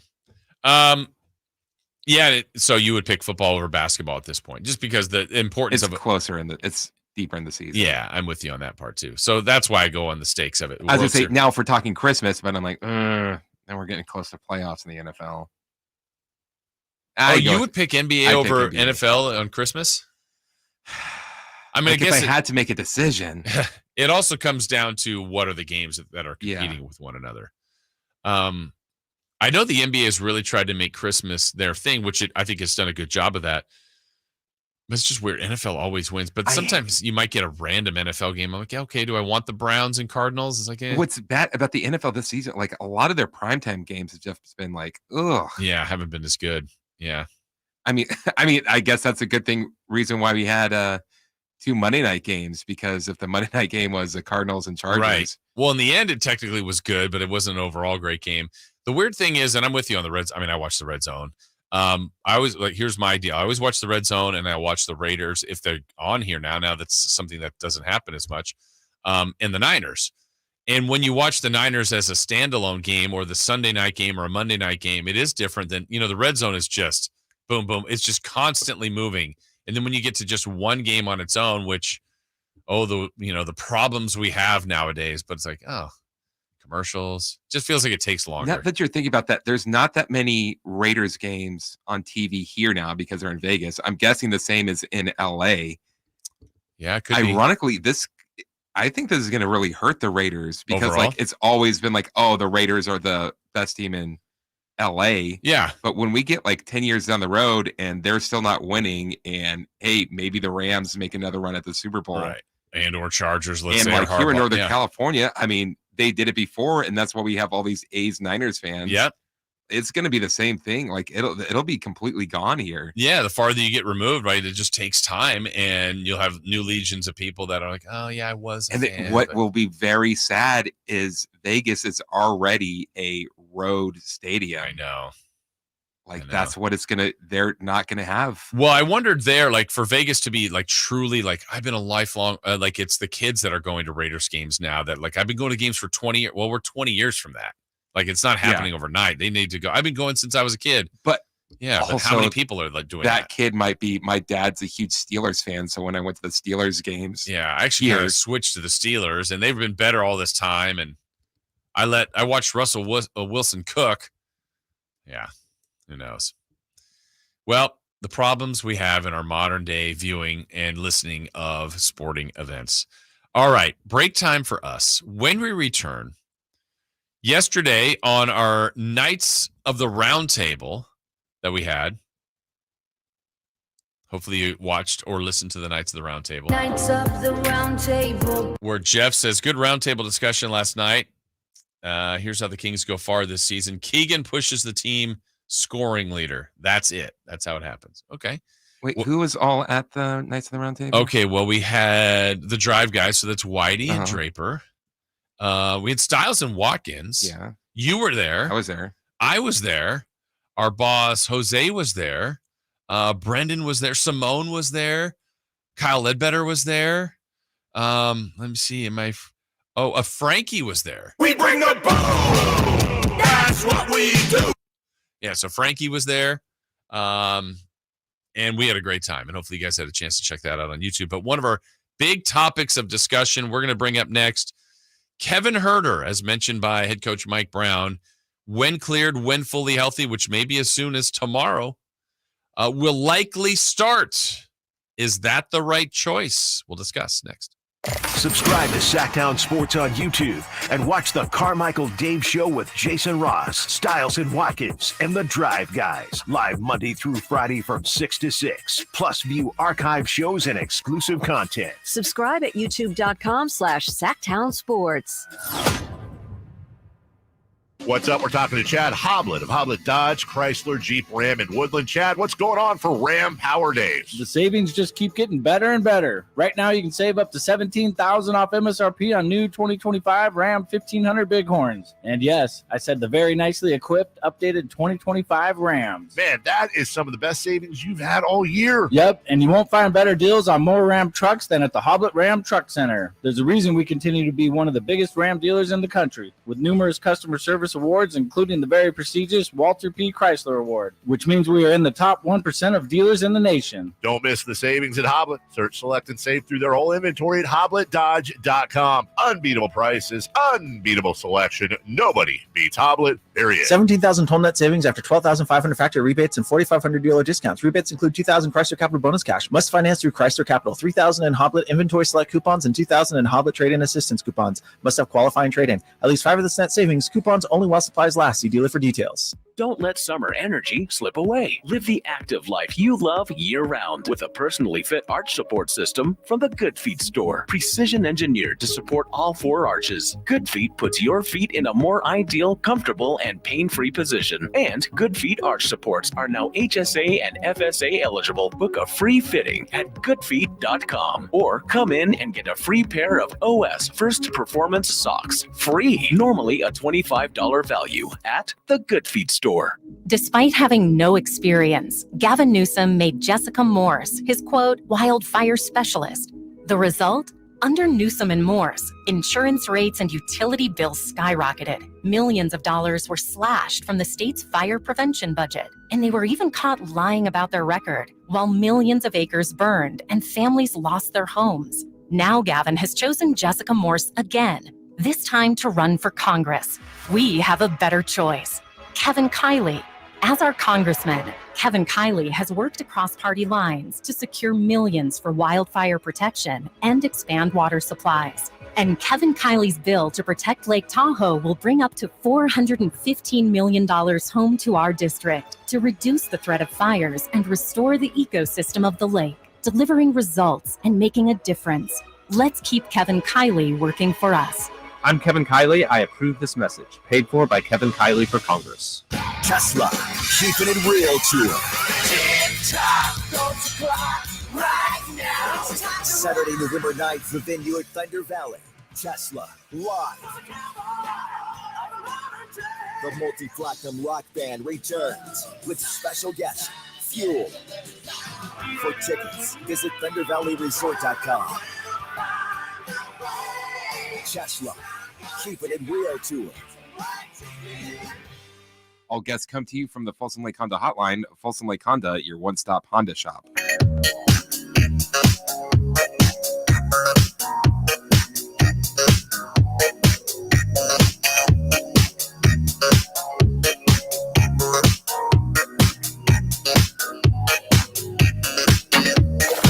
Waking you up with the best in local sports. Yeah, just make it interesting, you know? It's the Carmichael Dave Show with Jason Ross on Sacktown Sports. Reminder, 30 minutes from now, Katie Christensen, Kings television analyst, will join us.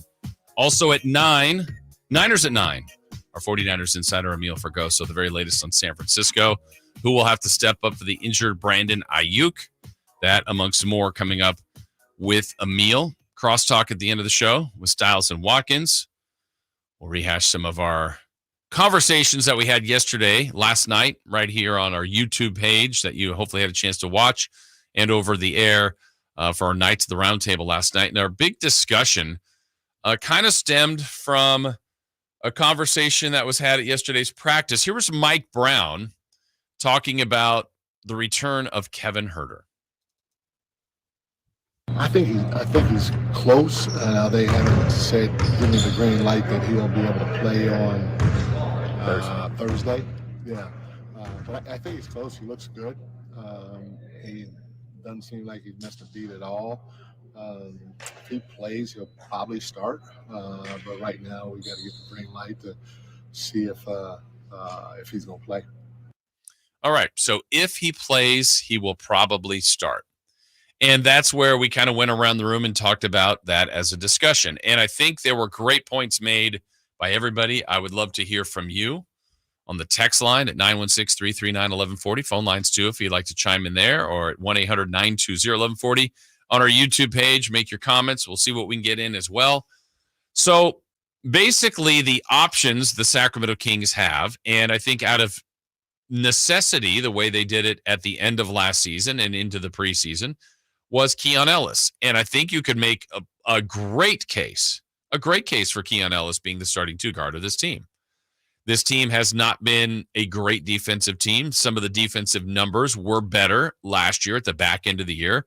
And I don't think it's any coincidence that it was with Keon Ellis on the team and playing more significant minutes. Keon would be, I think, one of the best perimeter defenders. I think Fox can do it too, but they ask so much of Fox offensively, not that you want him to take the night off defensively, but you can kind of tell and watch a game when Fox is a little bit more ramped up as a defensive player than other times that he's, for lack of a better term, I mean, he's not going through the motions. He's kind of downshifted a bit. Let's just say it that way, I think.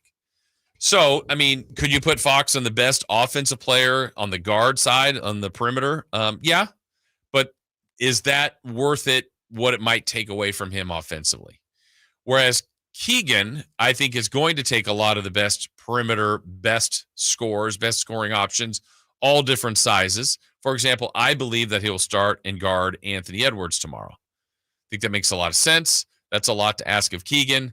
But if Keegan does that and does that well and keeps Ant under, a number that you go, okay, you can live with this, like a production level that's down or at least inefficient, and Keegan scores 12 points, that's fine.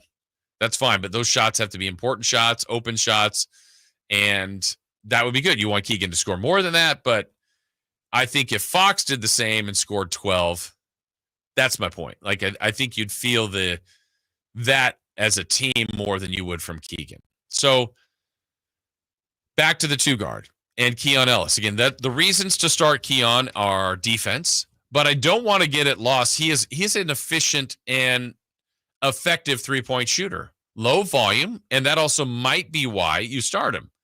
When shots need to go to DeRozan and De'Aaron, offense needs to run through DeMontis, and you don't want to ignore Keegan. I think you could safely say, and I think Keon would even tell you, he would be the fifth option of that starting five. And sometimes that's looked at as a negative. I don't look at it that way.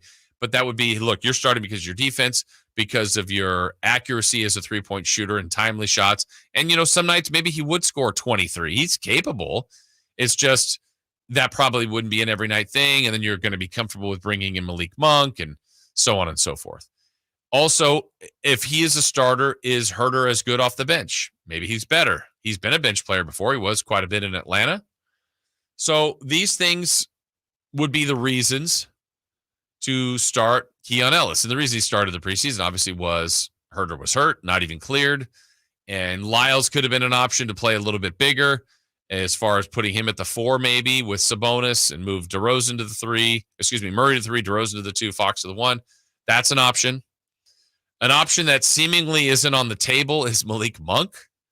And I'll say it again, I don't have a problem with him not starting. His minute total needs to be one of the highest on the team. He's too good. Malik makes too many plays. He can get as hot as anybody on the team. He's got a great energy about him, especially at home. The place goes nuts for plays he makes. So those are kind of the other options. And the one Mike Brown just said, if Kevin is healthy, he would likely start. So, we got a couple of people here saying Keon should start. Others saying, yeah, they actually should go with Kevin. We've got a Malik Monk should start. So that's the decision that Mike Brown has. I think the reason to start Kevin Huerter, the reasons, would be some of the things I alluded to earlier in the show. Kevin Huerter is, for size-wise, just gives the Kings, it rounds out the lineup a little bit better, in my opinion. That's one thing. The offense is predicated on spacing, on creating open shots, on ball movement. Kevin Huerter moves well without the ball. Will be able to read and react pretty well. And I think he is going to be in a spot where he's going to get open looks from 3. And he is a shooter. Now, it doesn't mean he doesn't have his bad patches and bad stretches. But I think if all is right, which it was a lot right 2 years ago when he was a part of that starting lineup, he had a really good season and they won 48 games. So I think that is the thought process behind starting Huerter. He's also a very good rebounder. Huerter? Yeah. Yeah. I think people don't talk about. Yeah. I think he can sneak in there and do that. And, there are some questions defensively, totally valid. I think, and that's one of the points I brought up yesterday on the roundtable, that I think we all bring up defense. I know Dave does, and as a major area of concern. And I think that's a more than valid point. But I think when it kind of comes down to it, I think the team either drafts, trades for, acquires, or plays more of their offensive players. And so it's not a defensive-oriented team, but I think it's a team that now is hoping that with the amount of reps and games played together and the continuity of hearing about defense, that they'll just be better over time just because. They're not filled with great defensive players, but I think there's demands of teams. And when you've been around and keep hearing that enough, you hope that breaks through. And they have been getting better defensively. They're not a juggernaut, but they are better defensively. They don't also need to be a great defensive team. I don't think so. And I think what are their odds? What is the better chances when you look at the makeup of the roster to be a better defensive team or a better offensive team? It's a better offensive team. I think that's what the chances. So if you can become back to that top 5 offense, top 3 offense. Last year, Indiana was number 1 and broke all the records the Kings had made the year before.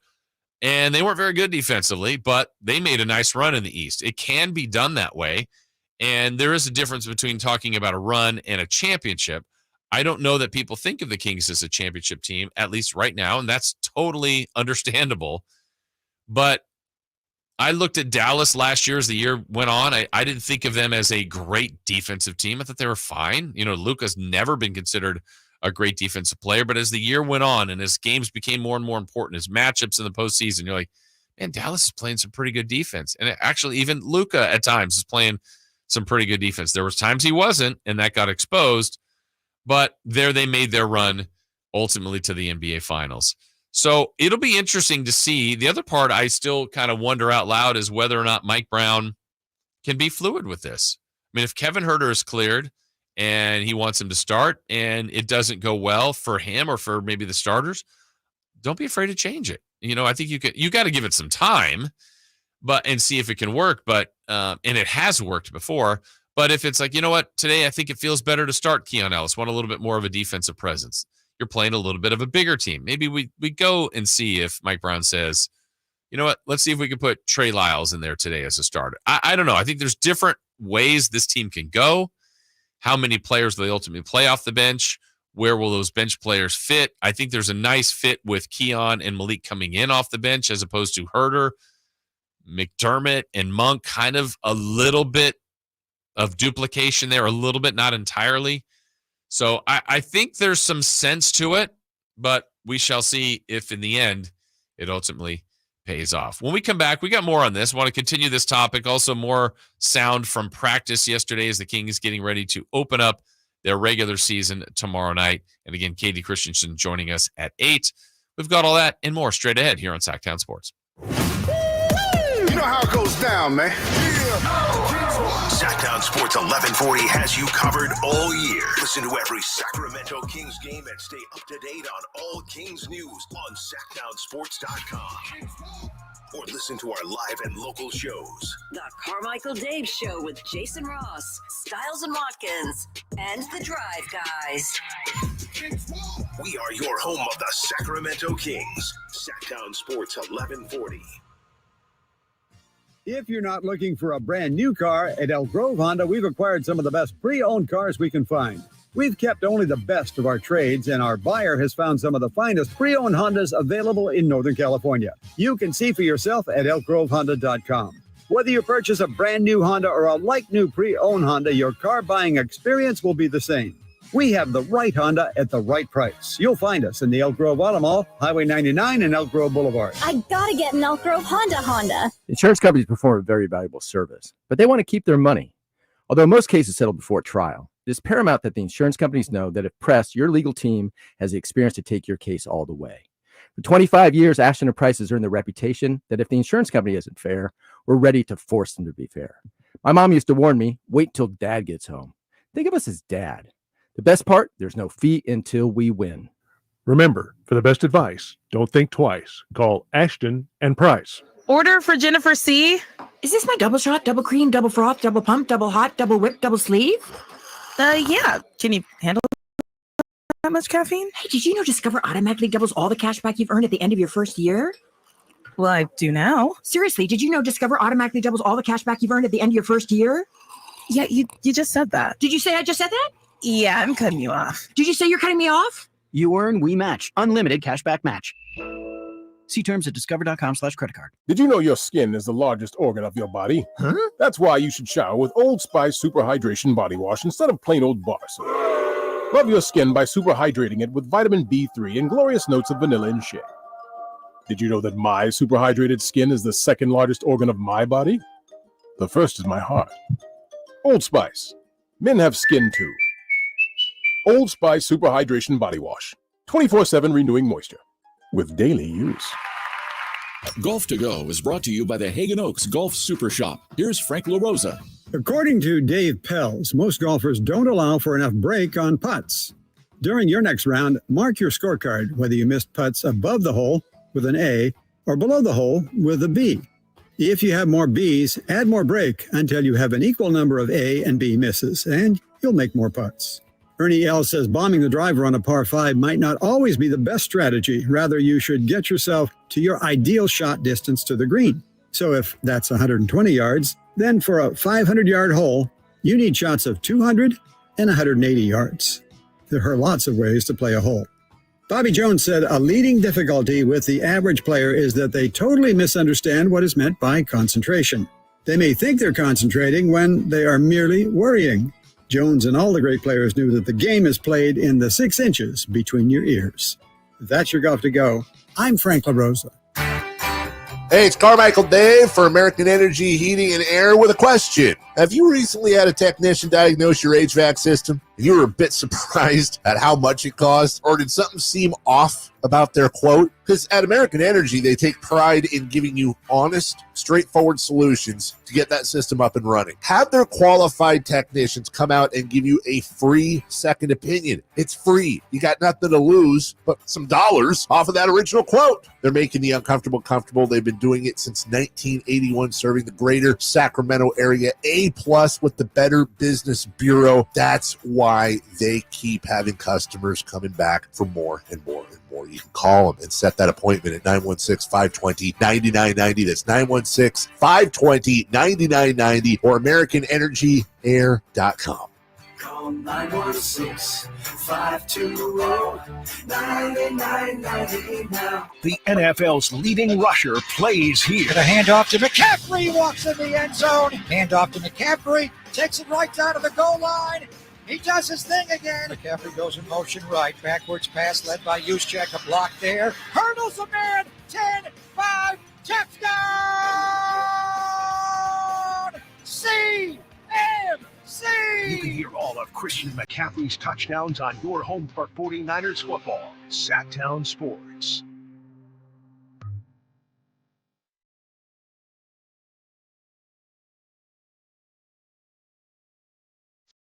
The only place in the morning to get your sports fix. Live and local. The Carmichael Dave Show with Jason Ross. 131-14. Shot clock off, 20 seconds to go. And I would imagine Mike Brown will just say, dribble it out, guys. And the opening night will be a success for the Sacramento Kings. Well, last year on opening night, things didn't work out so well against the Portland Trailblazers on the home floor at Golden One Center. It was the first time in, 4 or 5 years the Kings had a home opener to kick off the season or tip off the season, and they were unsuccessful. Tonight, that's not the story. They led for all but about 10 or 15 seconds of this ball game, and the final score is 130-115 in favor of the Kings. That was last year's season opener in Utah, a win for the Kings over the Jazz. The great Gary Gerald on the call. You know, the Kings have not looked good in preseason. If you remember, I was not in Sacramento when they started last year, and they had that huge game against the Jazz. Maybe you guys send me back to Cincinnati for the opener. Did we send you there last year? I think in spirit. So we send Chris to Cincinnati overnight. Guaranteed W for the Kings over the T-Wolves. Yep. Do we have to just do that for season opening games or all big games? Well, they lost when they played the Warriors when I was there. Ooh, okay. So I think it's just opening night. Are Warriors in the playoffs or in the regular season? Regular season. Oh, okay.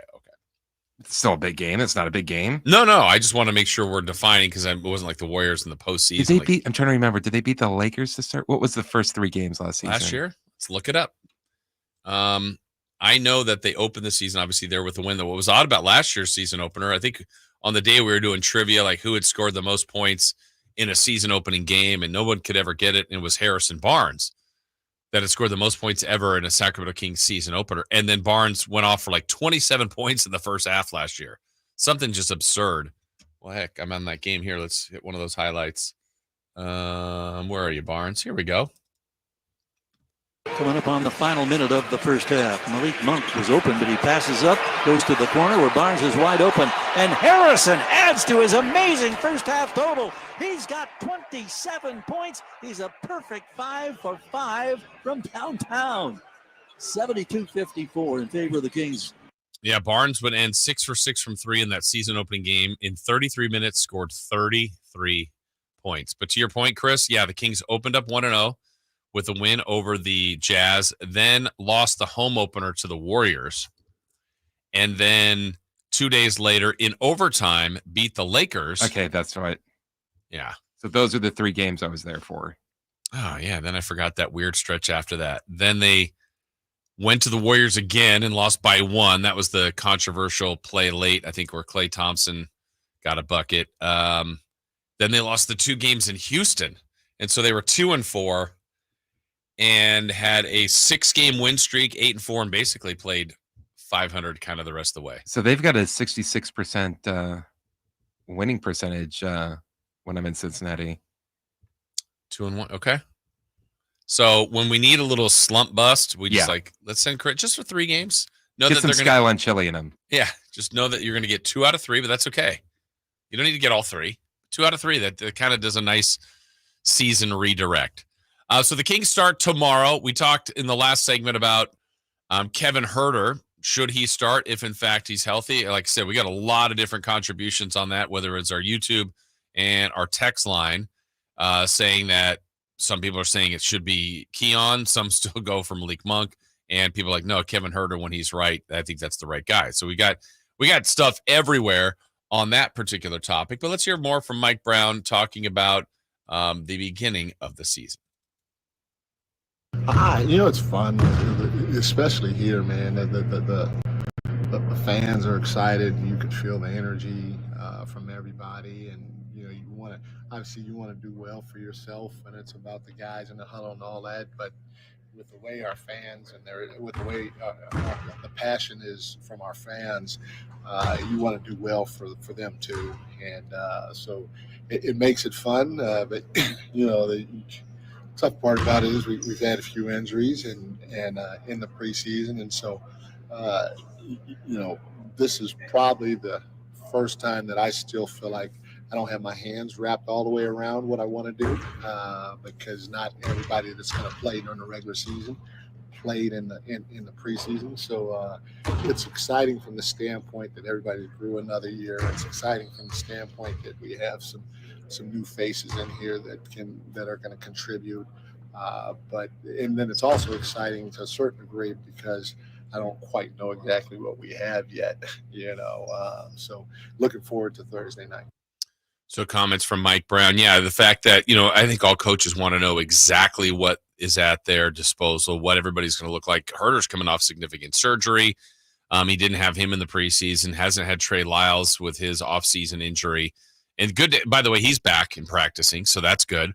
And so what will it look like? I think the one overwhelming, obvious thing from the preseason, I talked a lot about being concerned about the way they played. Thought the first 2 games were pretty good. The Blazer game was awful. The Jazz game, I thought they kind of went for the win and weren't able to get it. Last one, Clippers didn't play the guys. Kings didn't play all their guys. But anyway, they got through that preseason.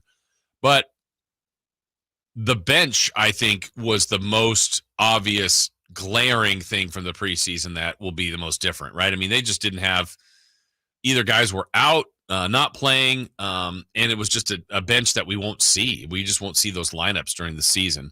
The ones that they had to throw out in the preseason, especially the first 2, when the starters played in that read and react offense, looked good, limited turnovers, looked sharp. Then they went out to that deeper bench. You're like, oof, this is a tough watch. And the end result, they would lose those games. So getting the whole group together, getting them to be what they expect it to be, I want to see. I want to see what that happens, what that looks like. We did have another text came in. Hey, Jason, what's up? My question is, how do you start Huerter? Who do you bump out? If you bump Keon, you lose defense, then move Fox primarily to the 1. I don't know if that's the best lineup. Wouldn't you rather have that shooting coming off the bench with passing and scoring of Monk? I think my thought on that is one of my questions would be is if Huerter's coming off the bench with Monk, with, let's say, McDermott, Lyles is a pretty good shooter. I know you've got a lot of good bench shooting there, potentially good bench shooting. I just don't know if that's kind of repetitive as opposed to, okay, now you need a stop. Who are you bringing in off the bench to be your defensive stopper? I don't think that's there. Now, there's arguments to be made, like you already have bench shooting with Monk and with McDermott and Lyles. So if Huerter's a starter, you're losing out on some defense between him and Ellis. I think everybody would agree with that. But you have more shooting in the starting lineup. I don't know. I know that the Kings will like the spacing, and I think Huerter's in a pretty good spot to succeed. He's played well with the starters, and I know others have said how well he looked just kind of right back into form when he scrimmaged with the guys yesterday. So let's get one more comment, though, from Mike Brown from practice yesterday on that starting lineup. And I know for sure Keegan's going to start, Donald's going to start, DeMar's going to start. I said this earlier, and Fox are going to start. And then from there, we'll evaluate it. But right now, until he's cleared to play in a real game, that's kind of how I'm looking at it as. If he's not cleared, then Keon most likely will start. But that could change too.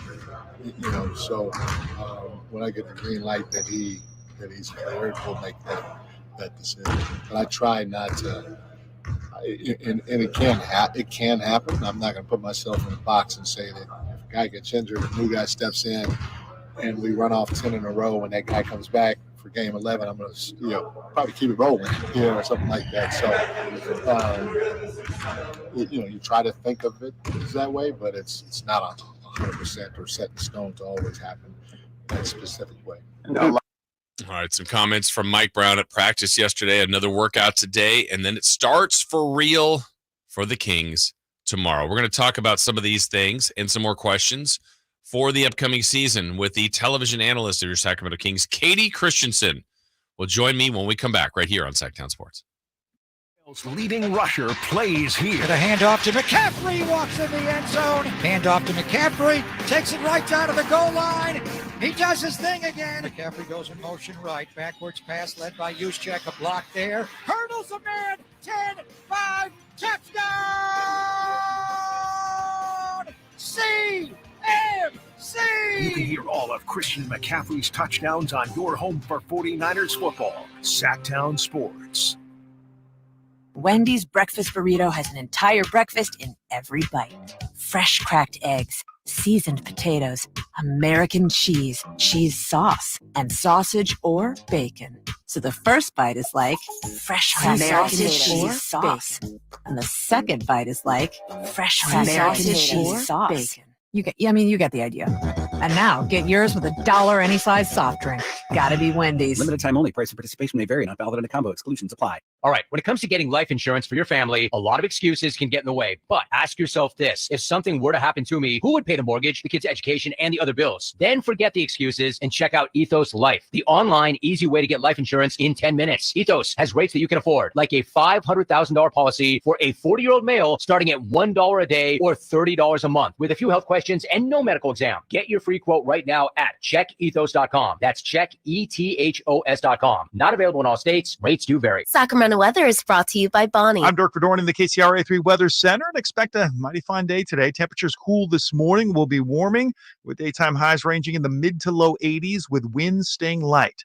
Get the latest forecast on the KCRA 3 News and the KCRA 3 app. Your water heater, old, rusty, forgotten. We hardly ever even think about them until there's no hot water. Right now, get incredible rebates up to $3,000 off and financing available for as little as $40 a month. Leave it to Bonnie to crank up the heat. Hey, it's Michael Smirkanish. Business owners and CMOs, how do you plan on growing your business? Have you plateaued on your social media and online efforts? Why not tap into podcasts and radio? In the U.S., audio reaches more than 271 million people weekly. That's more than social media and digital combined. My friends at Radioactive Media know the recipe to launch, optimize, and scale performance by building compelling audio campaigns which work. I personally know the principles of Radioactive Media, their personal approach and knowledge of the medium, unparalleled. For advertisers who want to reach the right audience with the right hosts and programs, text the word profits to 511-511. Heck, you can even buy spots on my program. If you're a mid-sized company or well-funded startup with a monthly budget as low as 5 figures, they can help. Text the word profits to 511-511. Online, radioactivemedia.com. Text rates may apply. Hey, Marvel movie fans, the Esquire IMAX Theater in downtown Sacramento is now serving adult beverages. Playing this week, Venom, The Last Dance, the IMAX experience. Everything will end. The best theater to experience Venom's action-packed finale is the Esquire IMAX, with its 6-story screen and heart-pounding audio. There comes a time in every man's life where you have to make a sacrifice. Be the first to see Venom, The Last Dance. Grab your great seats today at IMAX.com/Sacramento.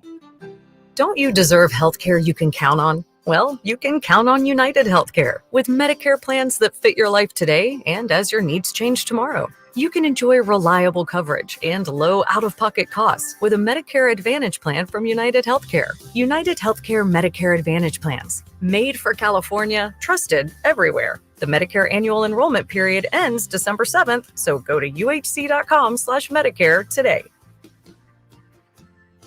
What's up? We're talking to Chad Hoblet of Hoblet Dodge, Chrysler, Jeep, Ram, and Woodland. Chad, what's going on for Ram Power Days? Save up to $15,000 off MSRP on new 2024 Ram 2500 Tradesmen. Plus, with over 400 new Ram trucks available, you're sure to find that truck you need at the Hoblet Ram Truck Center. That is some of the best savings you've had all year, Chad. Yep, and you won't find better deals on more Ram trucks than at the Hoblet Ram Truck Center. There's a reason we continue to be one of the biggest Ram dealers in the country, with numerous customer service awards, including the very prestigious Walter P. Chrysler Award, which means we are in the top 1% of dealers in the nation. Once you buy from Hoblet, you won't buy anywhere else. Don't miss the savings at Hoblet. Search, select, and save through their whole inventory at HobletDodge.com. Unbeatable prices, unbeatable selection. Nobody beats Hoblet. Period. 15,000 total net savings after 8,500 factory rebates and 6,500 dealer discounts. Rebates include 2,000 Hoblet Select inventory coupons, 2,000 Hoblet trade-in assistance, must have qualifying trade-in, and 1,500 commercial bonus cash. Must have proof of business ownership. At least 5 of this net savings. Coupons available while supplies last. See dealer for details. Capital Casino, conveniently located on 411th North 16th Street in downtown Sacramento. KHD1 Sacramento, KYMX HD3 Sacramento. Your flagship station for the Beam Team. From the Power Business Technology Toshiba Studios. This is Sacktown Sports 1140.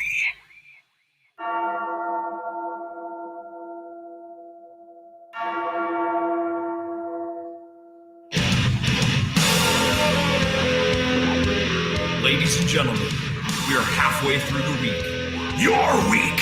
So right now, I need every single listener on their feet. Callers, texters, YouTubers, make some noise for Sacramento's favorite sports morning show. Carmichael Dave, Jason Ross, and the man behind the glass, Chris Berlard.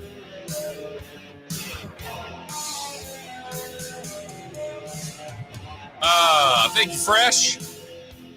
We are halfway through the week, at least for the morning show. It's Wednesday, but we are one more night's sleep away from Sacramento Kings basketball. Basketball that counts, the regular season, the home opener, season opener tomorrow night, Kings and Timberwolves. And, of course, you can hear every game right here on Sacktown Sports, but you can also watch them on television as well. And that's where you'll see the lovely, the talented analyst, Katie Christensen, back again. And Katie's joining us this morning. Katie, good morning.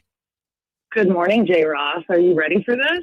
I am ready. I'm actually very excited about the season. I didn't love the preseason, but I can maybe push that aside and rationalize that it was preseason. But I am ready. How about you?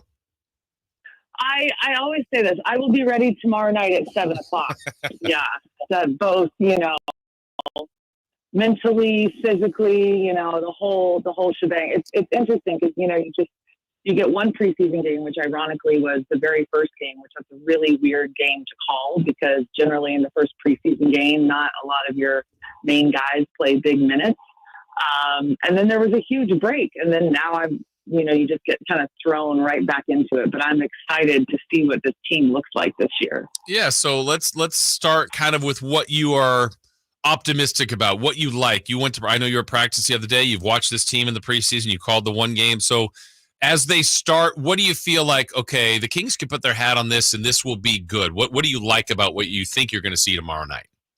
Well, yeah, I watched practice yesterday. They had a really spirited scrimmage to end. I'll start with that and just say I think one of the things that I'm most relieved about is to see that they're very close to fully healthy, which is important. Obviously, you've got a couple guys, that aren't going to be back for a while. But in terms of the main guys at the moment, it's looking good.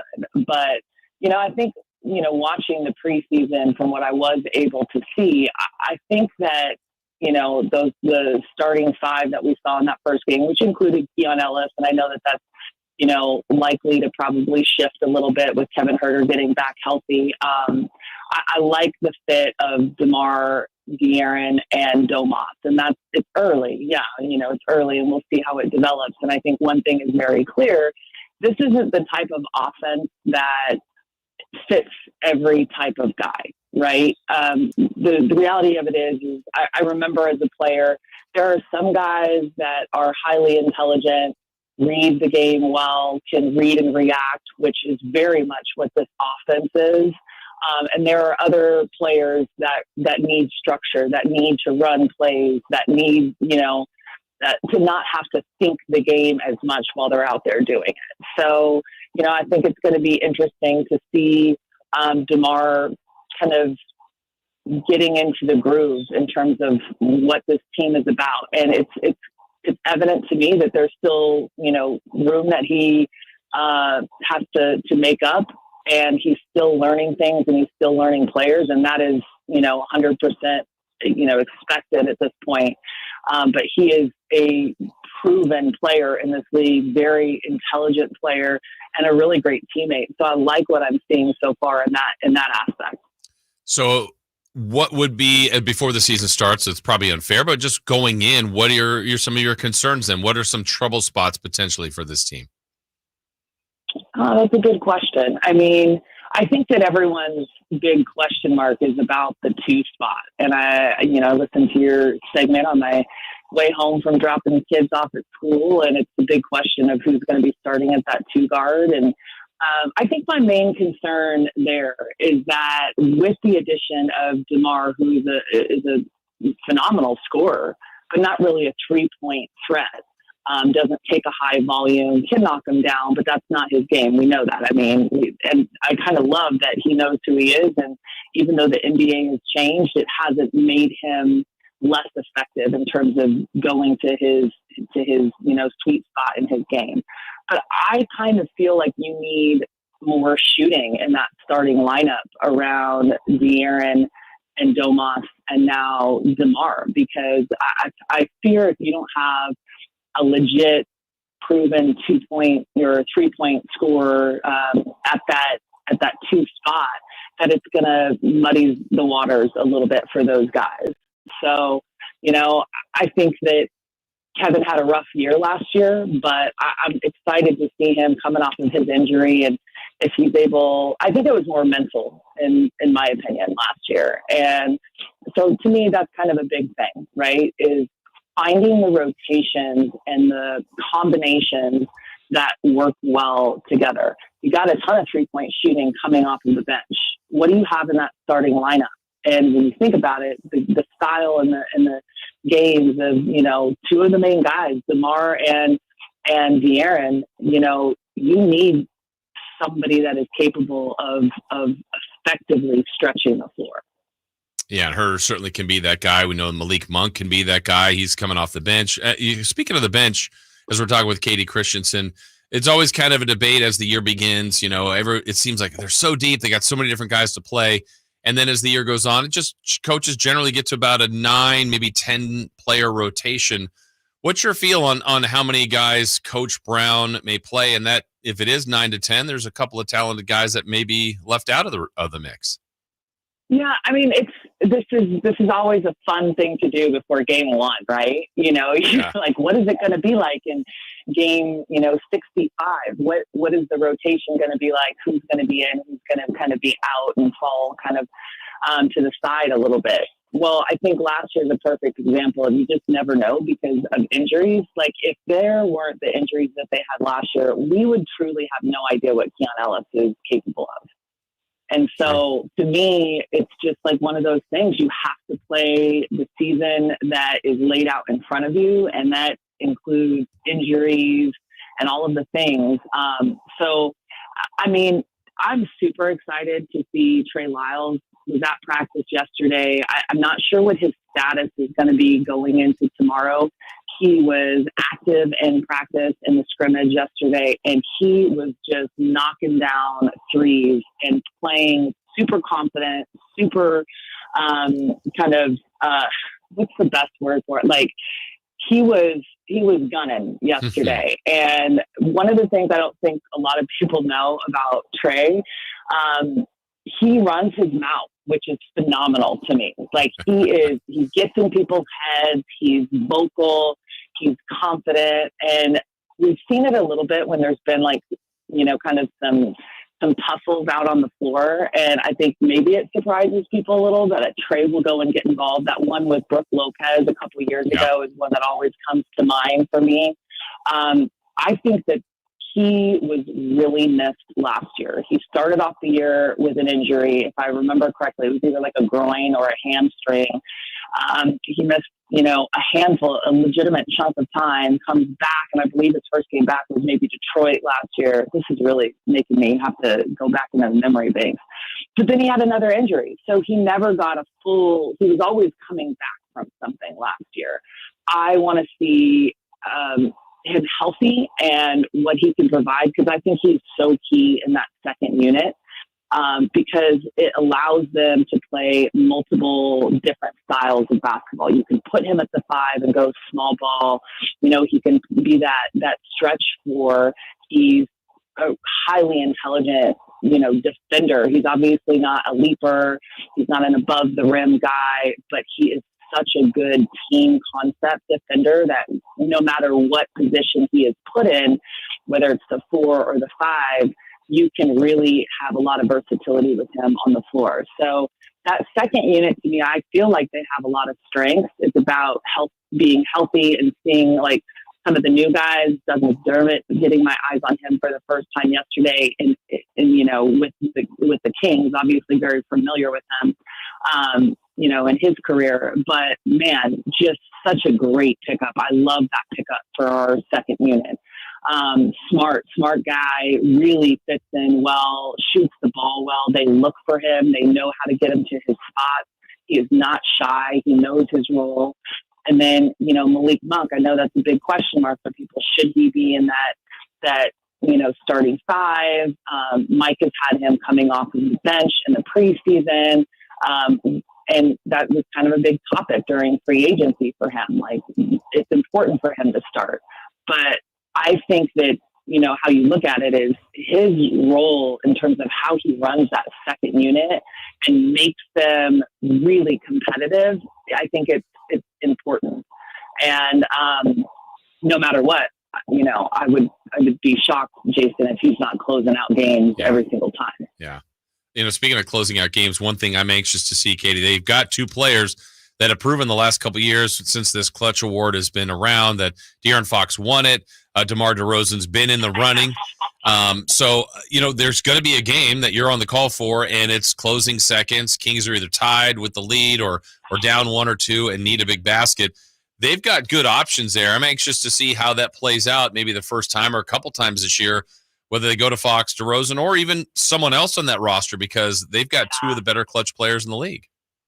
Well, yeah, and like I was just talking about, that Malik is going to be in those closing lineups. True. And, man, he was super clutch last year for the Kings. And so you do have a lot of options. And, I mean, when you think about DeMar and De'Aaron and kind of where they always, the last few years have fallen in terms of, clutch players and points scored in the fourth quarter, that kind of stuff, like they're top 3.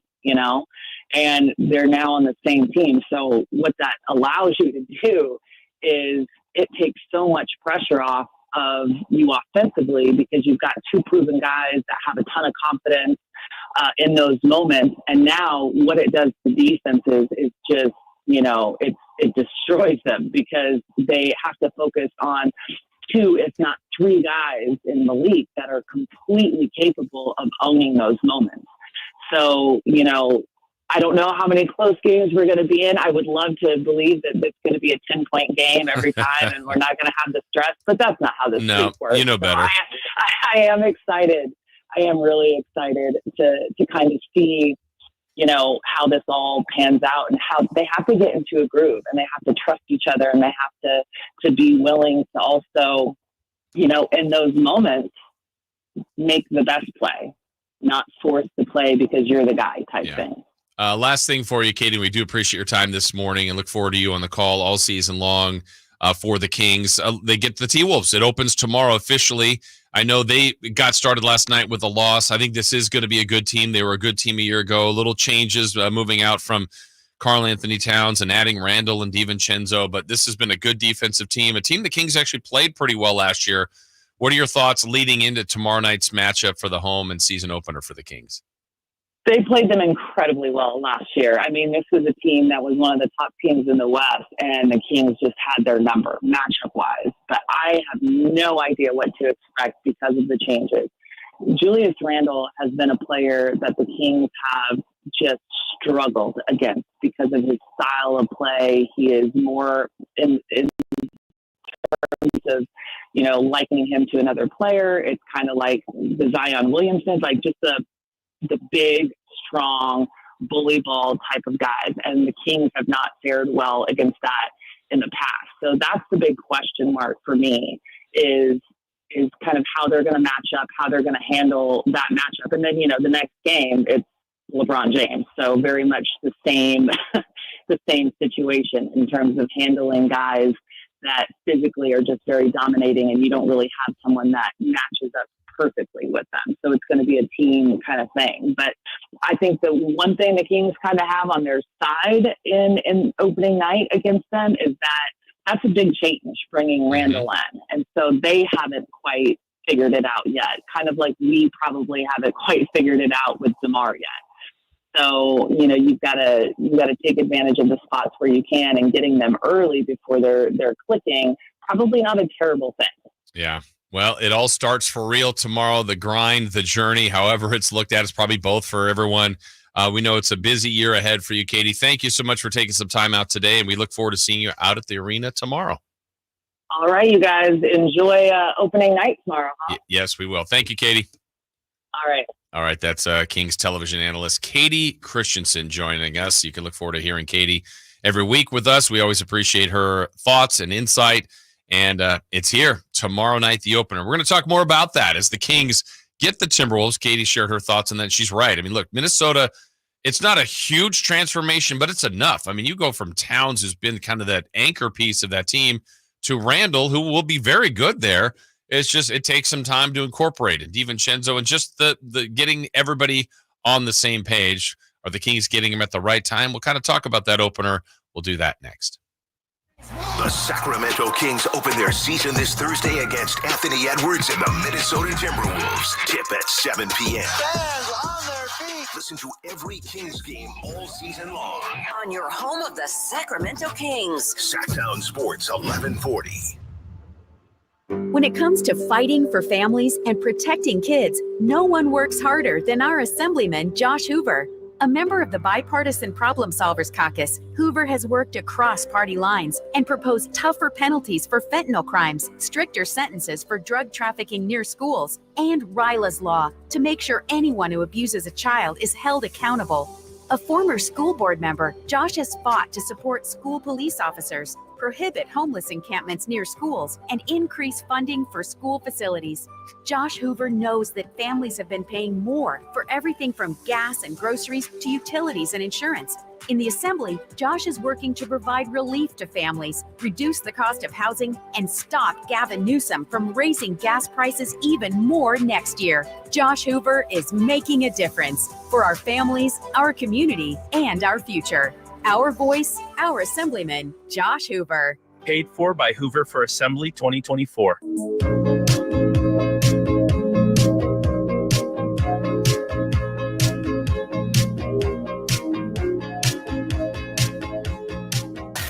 Carmichael Dave. He has very good sources, and he just kind of tells it as it is and gets to the point. Jason Ross. He has a lot of pretty smart things to say. He's good at what he does. On Sacktown Sports.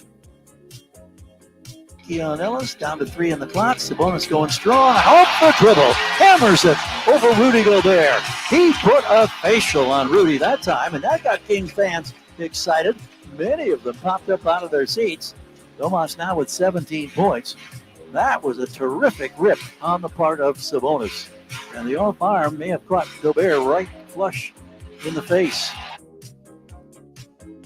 The G-Man on the call last year between the Kings and the Timberwolves. He'll be on the call again tomorrow night. Season 40 in Sacramento.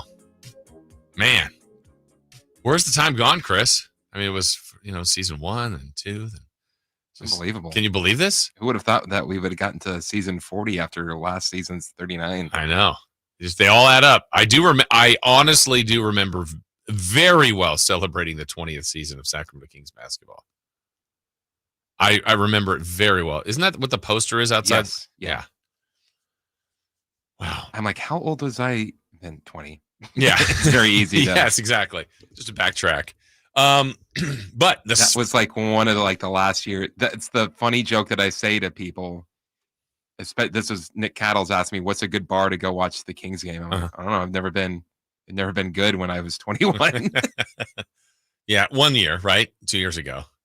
Yes. But it's not to the enough of like, oh, I know where the spots are. Right. Because back then you were probably doing that more in a regular situation. But when they're good, they're hoping to be good this year. Minnesota's hoping to be good this year. And this is the opener tomorrow for the Kings. It's game 2 for Minnesota. If you didn't get a chance to see the T-Wolves last night, I think to Katie's point, she's right. Like, I thought they looked a little rusty or just off, not quite on. I mean, look, this is a team that won a ton of games, was one of the better teams in the West. And under Chris Finch, they have just improved every single year defensively. I can't remember. I saw the stats a while back, but they went from like near the bottom to 20th to like 14th to number 1. I mean, they have just launched. Part of it is getting Rudy Gobert. Part of it is his own requests and demands, I'm sure. And Minnesota is, tweaking things. And I think that was a significant move to move off of Karl Anthony Towns. I do like the addition of Julius Randle. He wasn't very good last night, but I'll give him a pass on game 1 as a Timberwolf.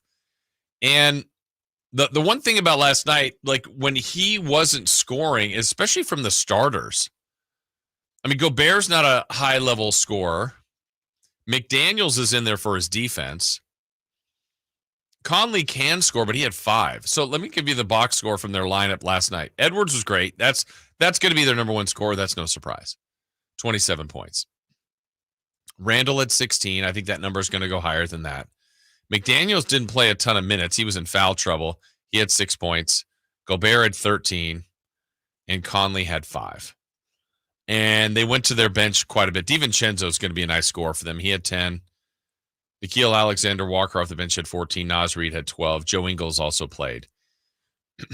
You can say this about any team, right? And when I said about the Kings where I thought they could finish, and I said this on the Knights of the Round Table last night too, like I think if everything goes right, I honestly think, in whatever that means to you, but this is what it means to me, is that their main guys play healthy, stay healthy. Their main guys have great years. Bench, everything's good. I think the Kings can finish as a 1 seed. I really do. And if not, if things go wrong, it could go really wrong and they could be outside of the top 10. But I think when you say that, whatever goes right, like, I don't want to put this on anybody, but if there was a significant injury to Minnesota, and let's say for Ant, and he missed several weeks, I mean, there's going to be a lot asked of him to be the number 1 scorer, and he's going to do that just fine. But that's where you could see how seasons can change. Ja Morant last year changed everything for Memphis. Everything. So that's how this whole thing is that fragile. Now, I don't think they completely fall apart, but they wouldn't be the same team. So you need some luck on your side. You need some things to go right. You need your roster construction to blend. You need things just to kind of go your way. And we will see how that goes in the West. But Minnesota, I think as of now, the Kings are getting them at a good time. I don't love that they lost their first game, but they just didn't last night look like the same T-Wolves from a year ago. I still expect them to be a very good team, and maybe it's just going to take them a little bit of time. Let's check in this morning on the day before the start of the season with JR. Good morning, JR. What's up, girlfriend? How are you? Hey, girl. Hey. Hey, girl. Oh, so excited. Hey, I remember G-Man on that 40-year ago game call. You do. You were there. Well, it was my 50th birthday party. It was friggin' awesome. Good for you. Yeah, and we had to pull the ball out of the basket. That was it slowed the game down a little bit, but it was good. It did. Limited possessions. Limited possessions. Old Arc Arena, which is now like Department of Consumer Affairs or something. I don't know what that building is out there. Yeah. And you have 30 years, young man. You're right behind them. I know. 31st season for me begins tomorrow. Are you going? Are we going to see you at the game? There will be a JR sighting at the game. They let you in? They are going to let me in. Okay. In fact, yeah. I mean, I got to get my security all around me. Yeah. But I'll come in and I'll do my handshaking, kissing babies and stuff like that You're not even accessible anymore. They've moved you people all around. You can't even see you, right? I mean, you don't have the little stage there in the alleyway on the right side. No, we don't do that part anymore. We're in our little perch where we broadcast the game, and we try to keep the riffraff like you, JR, away from us. I do love, because over the years that we've gotten good, they used to have you walk in, you could stand behind like Deuce and Mo and Kyle and all them, but now they don't even let that, because typical Sacramentoans, we all got a little rowdy with our signs and our symbols. We can't be trusted. We ruin good things. Well, Brad used to hang behind him. Yes, that's true. You'd hang out behind him and you'd all clap hands with him and drink a beer with him. Great times, though. Here's a great thing. I think it was the great Kings fan Pooh Bear that once said we're as close as we could be without being close at all. So that's what's great about a new season. Yes. Do you have a win total tomorrow night? Do you have a win total, JR? Ooh, 46? 46. Okay. We shall see. All right, girl. Well, all right. Thank you, JR. We'll see what that number does. And that's the mystery, too. We were talking about that on the Knights of the Round Table last night. What's the number? Where? Knights of the Round Table. What would 46 wins be? Is that enough to be a top 6? What's the number to be in the top 6? I guess that's the good question. I don't. People will guess, but what will be enough? Is 50? Is it higher than 50? Does someone run out like Boston did and get established like a 66 win season, and then there's kind of a separation? Is everybody in a fight all together? And inevitably, there's going to be a team that no one saw coming that like, oh, man, they're really taking control. And there's going to be a team that everyone thought was going to be really good. Yep. That's just going to drop like a stone. And everyone's going to say, wow, no one saw that one coming. Well, and that's the one thing that I enjoy in a sense. And hopefully it's not the case. I know that I enjoy in a sense where people go, let me go back to 22-23, where the Kings finished in the top 3, right? And people would look at it and go, well, who's going to be the team that's out? So if we go to 2 years ago where the Kings finished 3rd, there was one team that didn't even finish in the top 10 that ended up in the playoffs the next year. And not only did they make the playoffs, they made the NBA Finals. Dallas Mavericks were 11th 2 years ago. The teams that didn't advance through the play-in 2 years ago, you had the Thunder and the Pelicans, who had an opening round matchup last year. Minnesota got through. Lakers got through, but they were the 8 and 7 seed. And Minnesota jumped all the way up to, a top 3 seed. So it changes each and every year. Even if it's not a lot, it's just the reshuffling of the deck and reshuffling of the chairs. So if we go to 2 years ago, 44 wins was enough to get you into the top 6. 44 wins. And then last year, it was 49.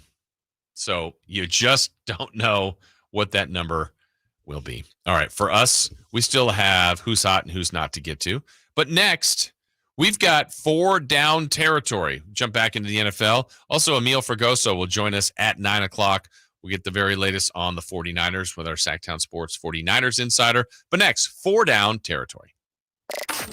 Did you miss any part of our live local shows? Don't worry, you never have to miss them again. Check out SacktownSports.com and search our podcast page and play our shows when you want. The Carmichael Dave Show with Jason Ross, Stiles and Watkins, and The Drive Guys. Plus, other podcasts like Return of the Empire, Return of the Roar, The Stingers Up podcast, and Golf to Go with Frank LaRosa.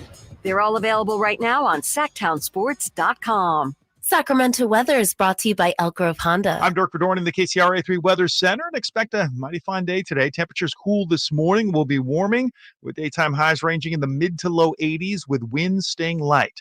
Get the latest forecast on the KCRA 3 News and the KCRA 3 app. At Elk Grove Honda, we've acquired some of the best pre-owned cars we can find. Whether you purchase a new Honda or a like-new pre-owned Honda, Elk Grove Honda has the right Honda at the right price. In the Elk Grove Auto Mall, Highway 99 and Elk Grove Boulevard, or elkgrovehonda.com. I gotta get an Elk Grove Honda.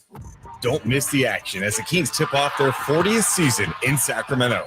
Be there for opening night at Golden One Center on Thursday, October 24th, when the Kings take on the Minnesota Timberwolves at 7 p.m.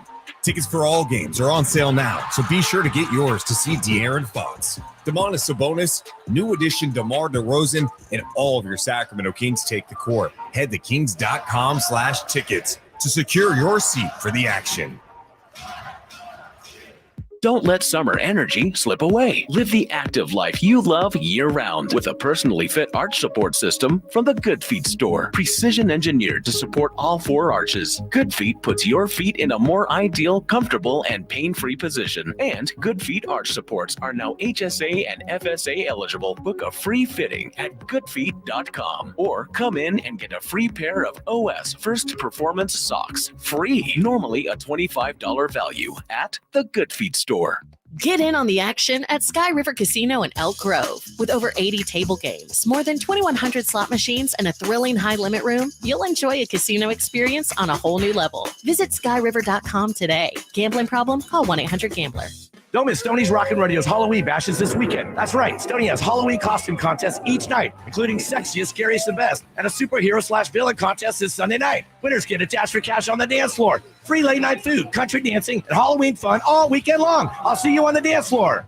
At the law offices of Dale R. Gomes, we understand that when you're facing a crisis, you need more than just a lawyer. You need a team. Our dedicated attorneys work together, combining decades of experience to guide you through personal injury or criminal defense matters with care and expertise. We're committed to supporting you every step of the way, ensuring your voice is heard and your rights are protected. With offices in Sacramento and El Dorado County, reach out to the law offices of Dale R. Gomes today, 916-999-9033, or online at dalegomslaw.com. Hello, Sacramento. I'm Emran Plati, owner of True Sports Cards and Collectible Store here in Rockland, California, and the host of the True Sports Cards Show that airs right here on Sacktown Sports 1140 every Saturday from 10 to 11 a.m., where we discuss the latest trends, hottest products, and deliver exclusive interviews with other industry leaders. And don't forget to visit our shop, True Sports Cards, at 6661 Stanford Ranch Road in Rockland and see what we have for all your sports card and memorabilia needs. Finally, an easy way to find home improvement contractors. Just visit subcontractorsunited.com and simplify your search for home services professionals. From cabinets to windows, roofing to plumbing, Subcontractors United is an easy, simple way to find and hire a home improvement contractor. And you never have to give up personal information. So no harassing phone calls like you get from those other websites. Subcontractorsunited.com is sponsored by D&D Cabinets and Savage Design. Capital Casino, conveniently located on 411th North 16th Street in downtown Sacramento.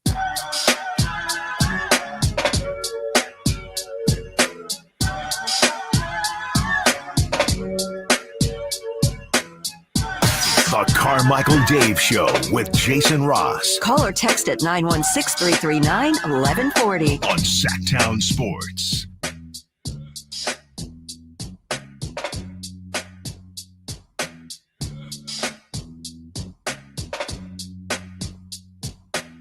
All right, back here on the show. Jason Ross here with you. Chris Verlag. Carmichael Dave back with us tomorrow on opening day of the NBA for the Sacramento Kings. Chris, the mom, checks in on our text line. No mention of Keegan yet. Love his defense so far. But his new body preventing him from making more threes? I miss Jordy already. All right. Jordy, I wish him the best in Brooklyn. He's going to a tough spot, but I think he'll do just fine. He's dead to me. He's a traitor. He left. I can't stand the Nets or the Canadian basketball team. We're done. We're absolutely done. Our relationship is over. Last night on the Knights of the Round Table, when we had that, Knights of the Round Table, we were asked the X Factor, and I said, look, and I think a lot of times it shouldn't be considered like your top player, but I think most NBA seasons are predicated on what your best players do. Like if Fox and Sabonis and Monk, Murray, and DeRozan all have great years, like this team is going to be good. I don't think there's any way around that. But I still think of Keegan as the X factor of this team. He's the one that's asked to do the most defense for this team, guard the best players, still be an offensive contributor, and grow and play minutes and be healthy and durable and all that stuff. He's asked to do a lot. And I think if Keegan can do all of that at a good clip, it's going to help this team a ton. So that'd be my thoughts on Keegan. Before we get to 4 down territory, again, if you missed it earlier on in the show, we talked about the breaking news with The Chiefs adding more to their offense. Looks like they're working out the deal to finalize a trade to get DeAndre Hopkins from the Titans to the Kansas City Chiefs. So it'll cost them a draft pick, looks like 4th, maybe 5th round pick, as those terms are all being finalized there. But the Chiefs, known now more for their defense, looks like they're getting a little boost to their offense. All right, with that, let's do it. Let's get into 4 down territory. Christopher Laud, let's go with first down. The Browns are going to go with Jameis Winston as their starting QB this week. He and the Browns are going to make a run just like they did last year with Joe Flacco. They didn't even see it coming with Joe Flacco. It's possible, and the reason I say it's possible, I think Cleveland's better than their record. They haven't shown it. Where I would have a reservation, they've had some really bad losses. Their schedule hasn't been that brutal. They've had losses to the Giants, to the Raiders, but I also feel like Deshaun Watson was part of that, and their schedule is going to get them a little more difficult.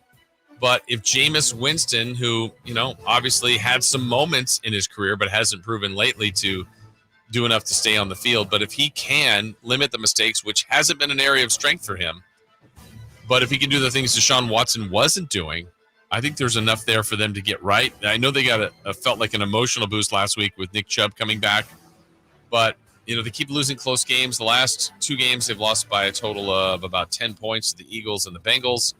They had another close loss earlier, as I mentioned, to the Raiders and to the Giants, but their only wins to the Jags right now. Next up, they've got the Ravens, the Chargers, Saints, Steelers, Broncos, Steelers again, Chiefs still to come, and Ravens twice, basically. It's going to be really, really difficult. This was a playoff team a year ago, but they have started out so brutally rough at 1-6. I would say they won't, but there is a chance just because of what Winston can do that what Watson wasn't doing. But they're stuck. And I'm sorry, Cleveland, but you guys did this to yourselves. And I didn't root for Deshaun Watson's injury, but you knew about those other things that were going on, and he just hasn't been the same guy. And it's too bad for his career, at least. That's the way that's gone. All right, let's get to second down. Tampa Bay will be without Chris Godwin for the season and Mike Evans until the bye week in Week 11. They are currently in a first-place tie in the NFC South. Will they still be there when Evans returns? Well, they're in a tie with Atlanta, and they play Atlanta this week, so obviously a win will go a long way for them. Baker Mayfield's still having a great year. They've got other skilled players, and other people are going to have to step up. They've been a pleasant surprise to me, how well they've played. Offensively, specifically, how many points they consistently score. Baker's got, I think, almost 20 touchdowns already. He's been great. So, yeah, I think they will. I mean, they're going to miss those guys. There's no doubt about that. But I think they can do it. I think there's enough still there with Tampa and a division that, the Saints have fallen apart. The Panthers aren't very good. So it's just them and the Falcons, and it kind of comes down to this week. And I still think with the injuries, I would pick them to win. Where's that game? In Atlanta no, it's in Tampa. So, yeah, I think they will stay there as the top spot, even when Evans comes back after the bye week. All right, third down. Who is the better 5-2 team, Buffalo or Baltimore? Well, yesterday our guest, Sean Salisbury, said Baltimore's the best team in the NFL right now. That's even with the perfect record that the Chiefs have. I think when both are right, Baltimore looks better to me. Derrick Henry has been unbelievable. Lamar Jackson's having as good, if not a better season than when he won his 2 MVPs. They've got more offensive weapons. They are a good defensive team. Special teams are still there. Early in the year, remember when everybody's a little bit worried about Justin Tucker? He's just fine. So it's just in their DNA. There's some organizations in the NFL that just like this, that they just constantly win.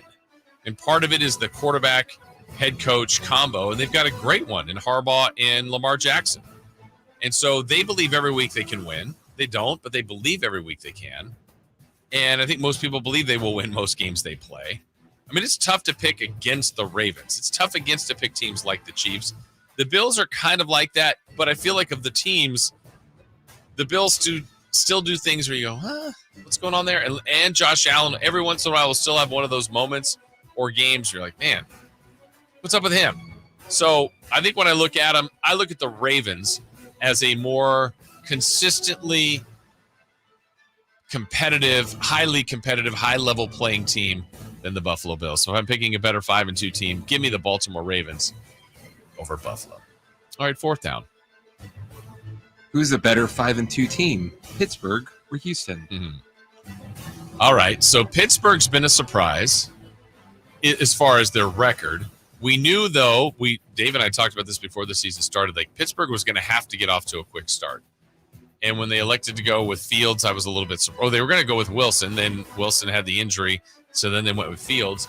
And Fields, I thought, did a nice enough job to honestly stay on as the starter.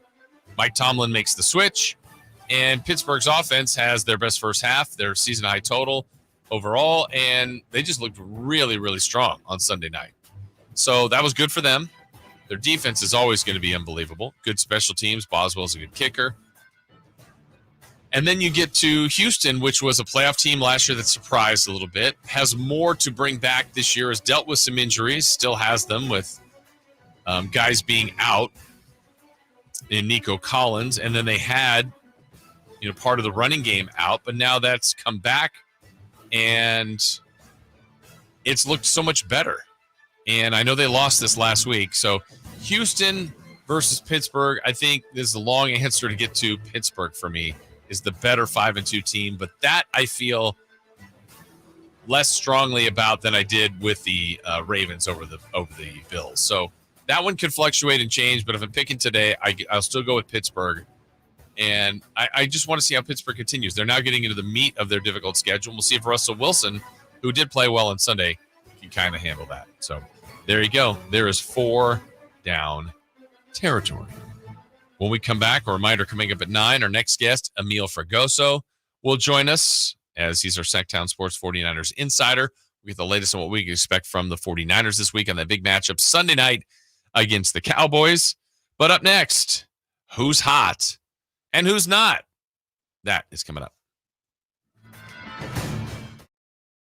The only place you'll find Keegan Murray is Sacktown Sports. Out to Keegan Murray, straight away for 3, and Keegan knocks down the triple. Hey Sacramento, it's Keegan Murray, and you're listening to the home of Sacramento Kings, Sacktown Sports. Your local sports leader. The first big sale of the year on the all-new 2025 Silverado is on at Maida Chevy. With $8,000 off MSRP after rebate to every new 2025 half-ton LT, RST, LTZ, and High Country in stock at Maida Chevy. And Maida Chevy has the largest selection of new 2025 Silverados in the Sacramento area. $8,000 off new 2025 Silverado at Maida Chevy. Now that's big. Huge. MaidaChevy.com. Together, let's drive. Not available with special financing. DC some of the offers ends 10/31/24. Source internet search 10/17/24. Don't you deserve health care you can count on? Well, you can count on United Healthcare with Medicare plans that fit your life today and as your needs change tomorrow. You can enjoy reliable coverage and low out-of-pocket costs with a Medicare Advantage plan from United Healthcare. United Healthcare Medicare Advantage plans, made for California, trusted everywhere. The Medicare annual enrollment period ends December 7th, so go to uhc.com/Medicare today. I don't feel so good. You do feel hot. Dayquil Kids will take care of that fever. What about my cough? Dayquil Kids has that covered. Will it make my throat feel better? Yes, that too. But will it taste good? Yep, Dayquil Kids comes in your favorite flavor. Purple? Well, yes, it's great. Try new Dayquil Kids Plus Fever, the daytime coughing, aching, sore throat fever just for kids medicine. Safe for kids 6+. Used as directed. Tired of ads interrupting your favorite news podcasts? Good news! Ad-free listening on Amazon Music is included with your Prime membership. Stay up to date on everything newsworthy with podcasts like The Daily, Up First, and 5 Things Uninterrupted at Amazon.com/ad-free. Just head to Amazon.com/ad-free to catch up on the latest episodes without the ads. Thunder, feel the thunder. It ignites something inside of you. Lightning and the thunder. Sets alight an elevated state of being. Days are pure exhilaration. And the nights, they're simply electric. See it, hear it, feel it. Thunder, feel the thunder. Lightning and the thunder. Thunder Valley Casino Resort. Feel the thunder. Whitey here reminding you that not all grills are created equal. Give your family a real treat. Bring out all the flavors of the upcoming holidays with the amazing Napoleon Prestige line of outdoor cookers. Napoleon grills that features other grills can't match. They're built different, built better, built to last, complete with a lifetime warranty. All made with premium steel that boasts absolute quality. Just because it's October does not mean we can't barbecue outside. Visit California Backyard now for your best selection of grills and Napoleon Grills accessories. Welcome back to another exciting game day. Grab your rally towels, throw on your jerseys, cheer, shout, and save on your gas. That's right. Sports fans win big on home game days. Score instant savings of 25 cents per gallon on Shell V-Power Nitro Plus Premium Gasoline with the Fuel Rewards program. And that's a victory for you and your tailgate team. Download the app, join the Fuel Rewards program today, and game on. Restrictions apply. Limited time. At participating Shell stations. For more details, visit fuelrewards.com. The Hagen Oaks Golf Super Shop is the only store in the world to be named the top 100 shop for 40 years straight. Yes, the only golf shop in the world. Hagen Oaks Golf Super Shop is your unsurpassed spot to find the hottest golf gear, best pricing, and elite expertise. Try any club on the shelf on the driving range for free and let our staff show you everything you need to look and play better. You love golf. The Hagen Oaks team loves golf too. Hagen Oaks Golf Super Shop, Fulton Avenue at Business 80. Learn more at hagenoaks.com or 916-481-GOLF. What's hot and what's not. Brought to you by American Energy Heat and Air, making the uncomfortable comfortable. Head to AmericanEnergyAir.com to find out more. What's hot? Yeah, hot. Real hot. And what's not? It's not good. Brought to you by American Energy Heating and Air, Sacramento's complete heating and cooling company, and second opinion partner. Chris? What's up? Who's hot? Oh, glad you asked. Yeah, welcome. The Boston Celtics. Okay. The first game of the season, they tied an NBA record 29 three-pointers in their 132-109 win over the New York Knicks. Is that good? It's pretty good. How about you? When you asked the question earlier, will that record be broken by Christmas, or let's just say this season? Will someone hit 30? Yes. It just feels inevitable, doesn't it? Okay. So they were hot, and it was spreading the wealth. Everybody was pretty good. Who's not? The Boston Celtics. Okay, you do this a lot. Well, how are they not? What could they possibly not be hot at? When the Celtics tied the NBA record, they followed that up by going 0 for 13 to try and break the record for the most threes in an NBA game. Oh. Ooh. Ugh. So they had their chances and didn't do it. I want to say, what's the Kings number again? I think they are at not by a player. I want 26. I think that's a little high, or is that right? I should know this. I talk about it when they do it in the games. I'm always looking up the stat. Let's see. No, they did a bunch against the Nets a couple years ago. Well, it 25. So unless they broke that last year, okay. Yep, 25. Is that what you see too? Yep. Okay. Did they hit 25 in the preseason? I think they did, but Are barely. you sure? But barely. Is it worth checking? They had one game. Was it their second game where they had like 13? Yeah, they had to have, right? All right, I'm going to do it. Let's do the exercise. We've gone this far.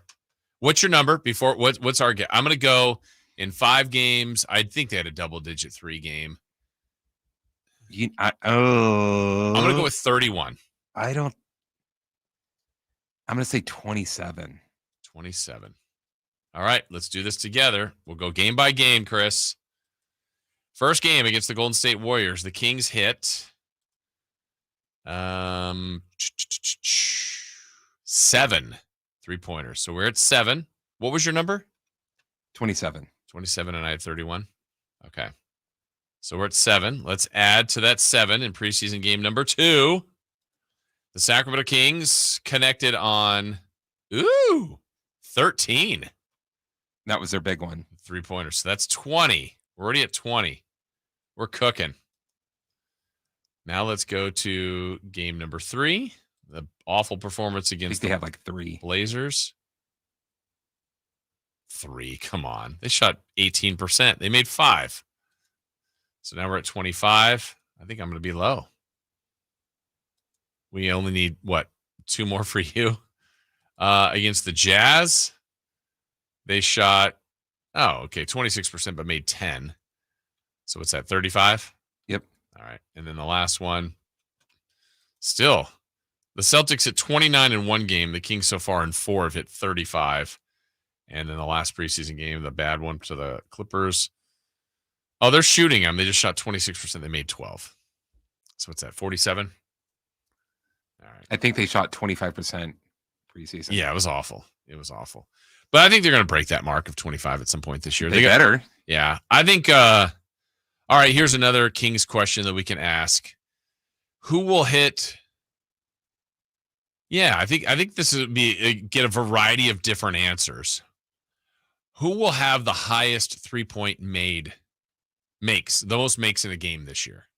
Who will have the most made? Uh-huh. So Keegan went cuckoo last year and hit what, like 10 11? Or something, or 11? Yeah, 11, I think. Kings record, 11 or 12 even, in that game against the Jazz where he scored 47. But I think Keegan has shown he can get hot. Monk can get as hot as anybody. Fox had a couple of 7 and 8 3-point games. I think McDermott, if he gets enough shots, and Huerter. So they get some choices there. Who do you think would be the one that has the most made threes in the game this year? I'm going to say Keegan. Keegan?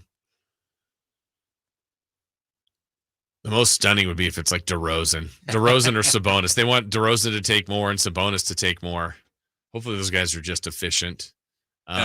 Keegan's most 3-pointers in a game might be more than DeRozan 3-pointers made in a season. Yeah.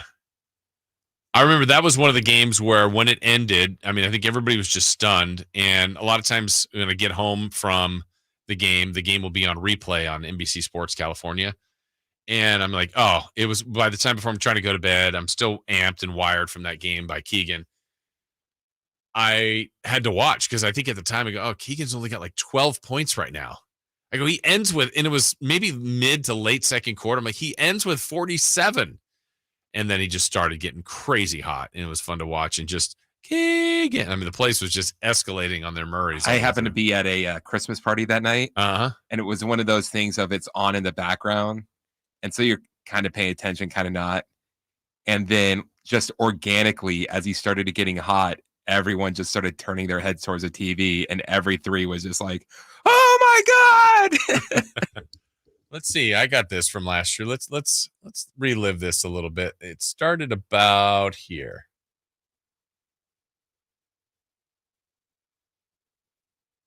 And here.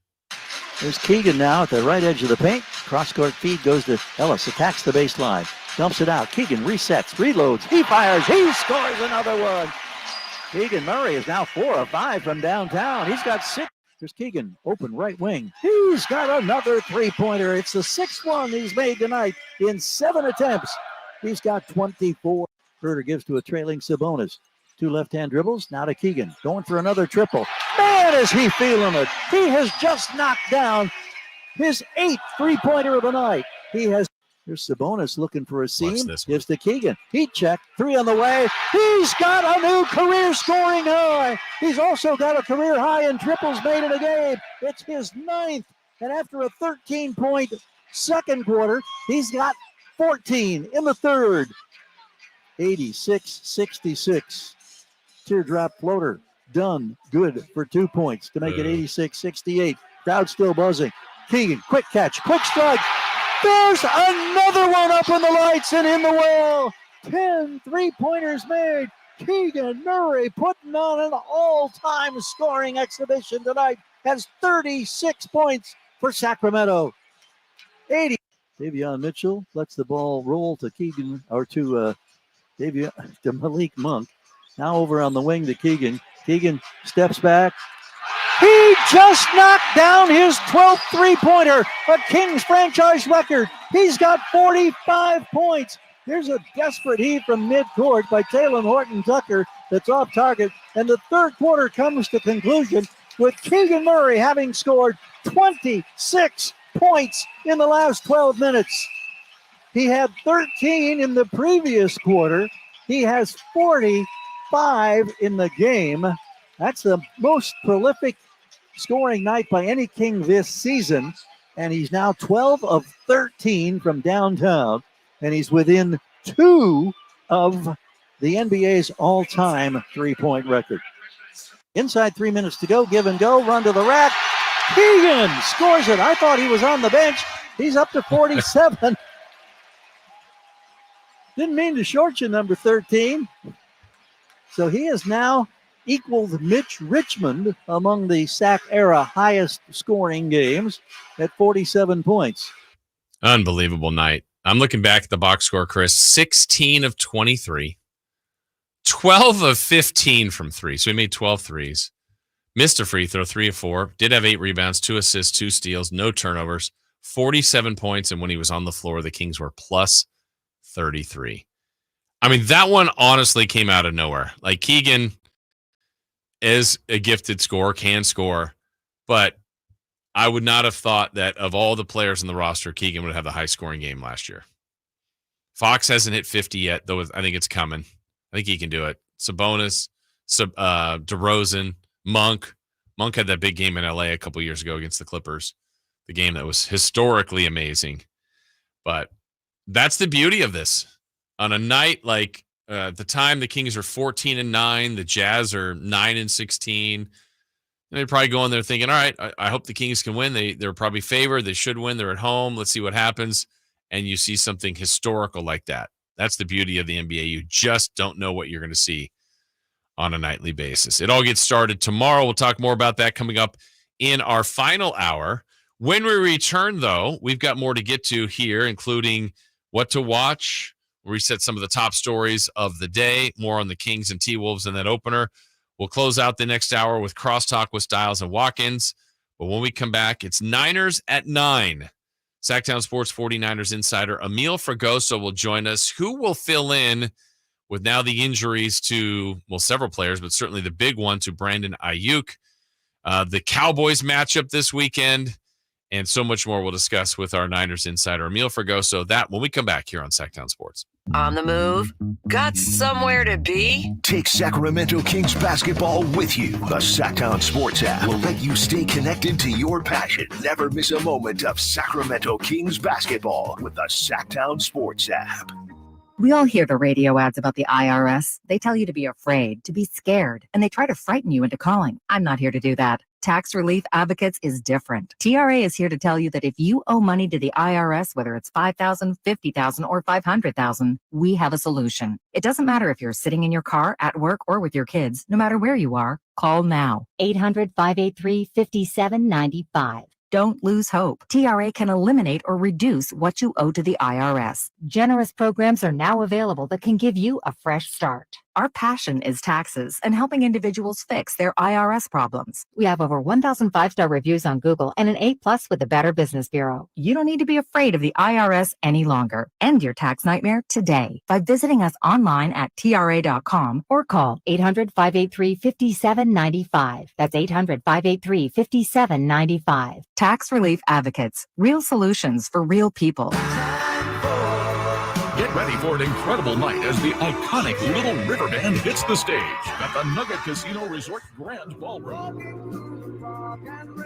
Join us Saturday, November 16th at the Nugget Grand Ballroom for an unforgettable concert experience. You'll hear all your favorites in this must-see event of classic rock. The Little River Band live at the Nugget Casino Resort Grand Ballroom. For tickets and info, visit nuggetcasinoresort.com. What's up? We're talking to Chad Hoblet of Hoblet Dodge, Chrysler, Jeep, Ram, and Woodland. Chad, how are you celebrating fall's arrival? By giving you the best savings yet on all remaining new 2023 Dodge Charger SXTs in stock, with savings up to $13,000 off MSRP, starting as low as $28,215. Wow, that's some of the best savings you've had all year. Yep, and it's not just on new Dodges. We have over 200 quality used cars available and 46 under $20,000 at the new Hoblet Certified Pre-Owned Supercenter in historic downtown Woodland. Whatever vehicle you need, Hoblet has it. If you need a vehicle new or used, your first stop needs to be Hoblet. You won't find bigger savings on a better selection of vehicles anywhere. Search, select, and save through their whole inventory at HoblettDodge.com. Unbeatable prices, unbeatable selection. Nobody beats Hoblet, period. 13,000 total net savings on select new 2023 Dodge Charger XXT after $39.20 factory rebates and $9,080 dealer discount. Rebates include 1,000 Hoblet inventory select coupons while supplies last. Not everyone will qualify for all rebates. At least 5 of this net savings. See dealer for details. Don't let summer energy slip away. Live the active life you love year-round with a personally fit arch support system from the Good Feet store. Precision engineered to support all 4 arches. Good Feet puts your feet in a more ideal, comfortable, and pain-free position. And Good Feet arch supports are now HSA and FSA eligible. Book a free fitting at goodfeet.com or come in and get a free pair of OS First Performance socks. Free. Normally a $25 value at the Good Feet store. KHD HD1 Sacramento, KYMX HD3 Sacramento. From the Power Business Technology Toshiba Studios. This is Sacktown Sports 1140. The Carmichael Dave Show. He's on the microphone when he's not on the microphone. He's playing a song, and when he's not playing a song, he's on the microphone. And then boom, with Jason Ross. No, he didn't. Yes, he did. Call or text at 916-339-1140. It's the Carmichael Dave Show with Jason Ross on Sacktown Sports. All right, here we are, final hour of this Wednesday show on NBA opening eve for the Kings.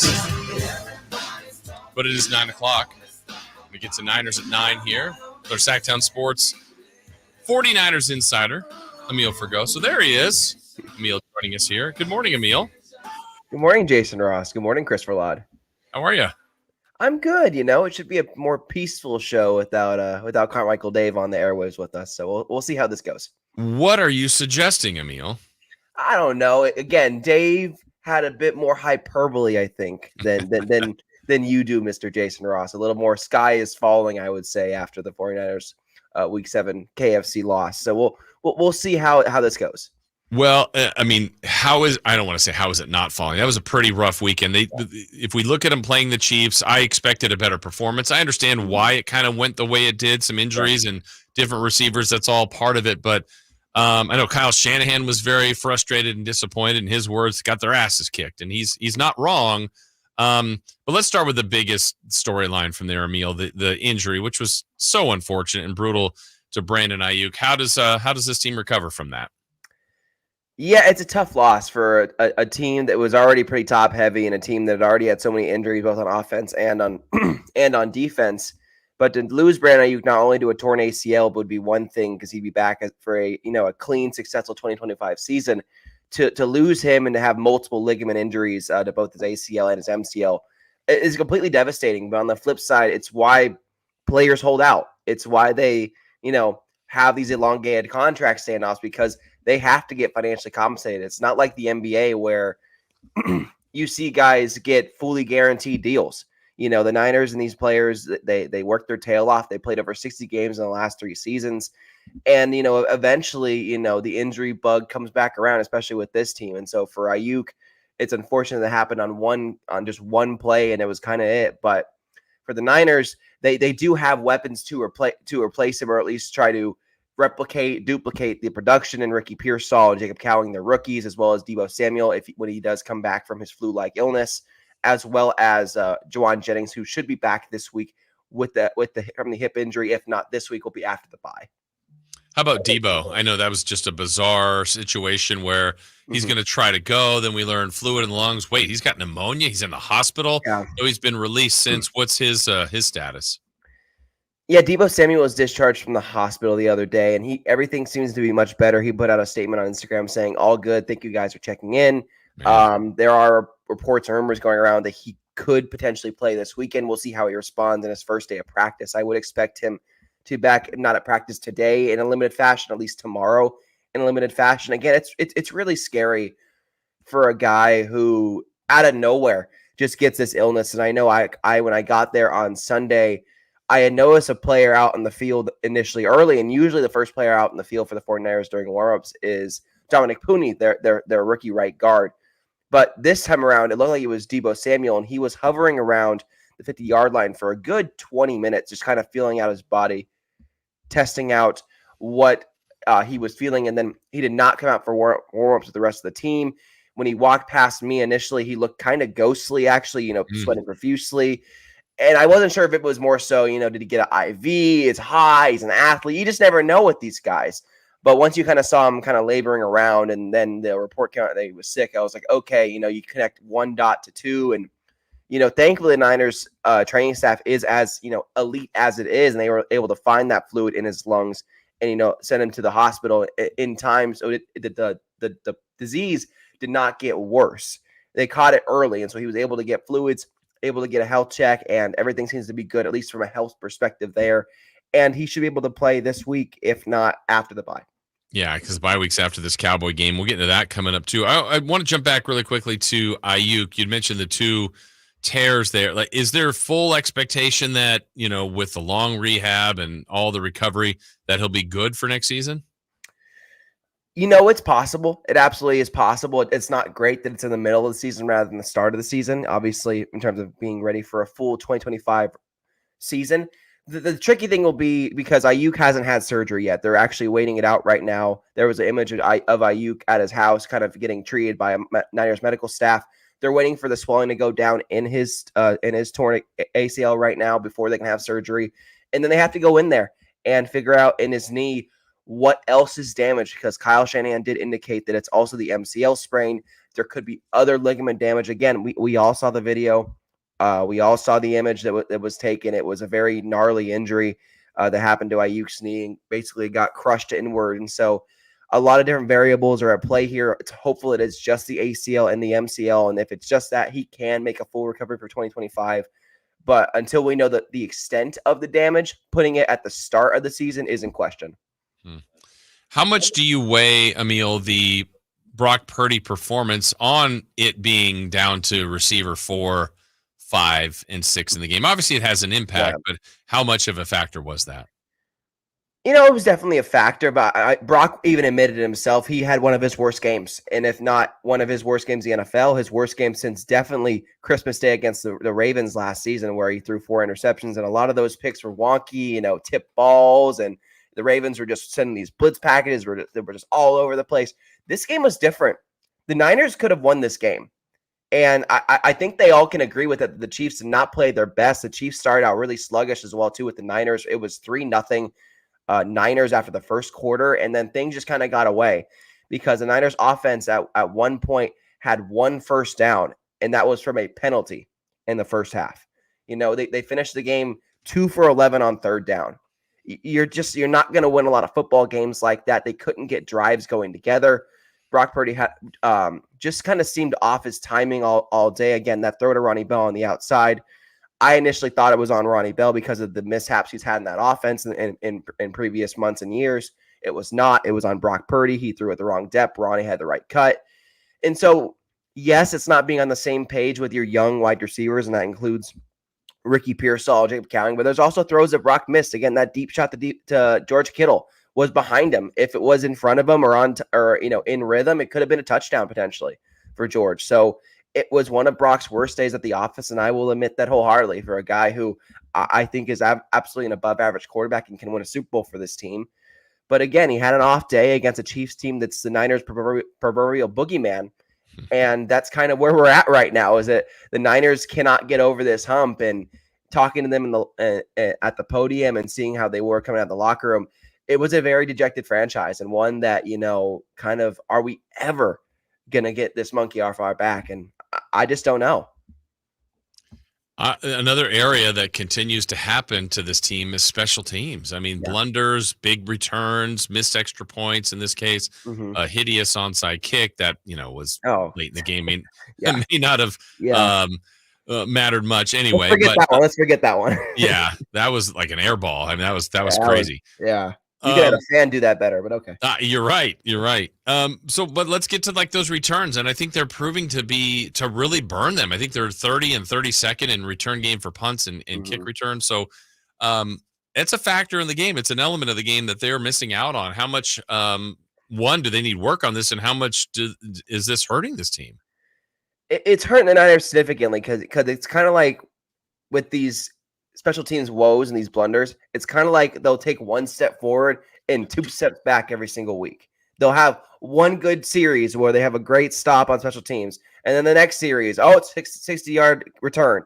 It's like, man, can they just stay consistent on special teams and then just, not shoot themselves in the foot? And that's kind of been the Niners all season, is both with the injury luck and then shooting themselves in the foot. I mean, Cardinals game, Rams game, even this game against the Chiefs, you could say they had their opportunities to win this game, and special teams absolutely played a factor in stopping that. So it's something that's really kind of baffling because Niners haven't been historically amazing on special teams, including last season. They were not great, but they were a lot better than this unit. And it's still kind of with the same guy, Brian Schneider, their special teams coordinator. And it's funny because I go to practice pretty much at least once a week. I go on Thursdays usually.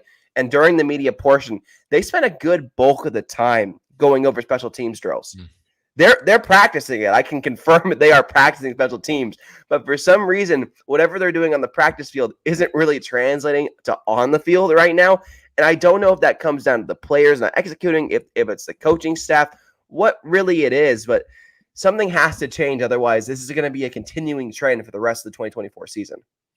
So they have to move on. It's Dallas. I mean, man, what an opportunity. This is a team that the Niners obviously have a long history with, but have played them very well the last couple of years. Yes, Dallas is in the same spot, Emil. I think they need this win. Niners need this win. Sunday night, all of a sudden, has got a lot on it this weekend. I mean, any Niner-Dallas game has a lot on it, just because of the rivalry. Obviously, George Kittle throwing out the Gary Plummer already this week. It's a big game. Look, Niners-Cowboys is always going to be a big game, not only because of the franchises, but because it's on Sunday Night Football. It's a primetime slot.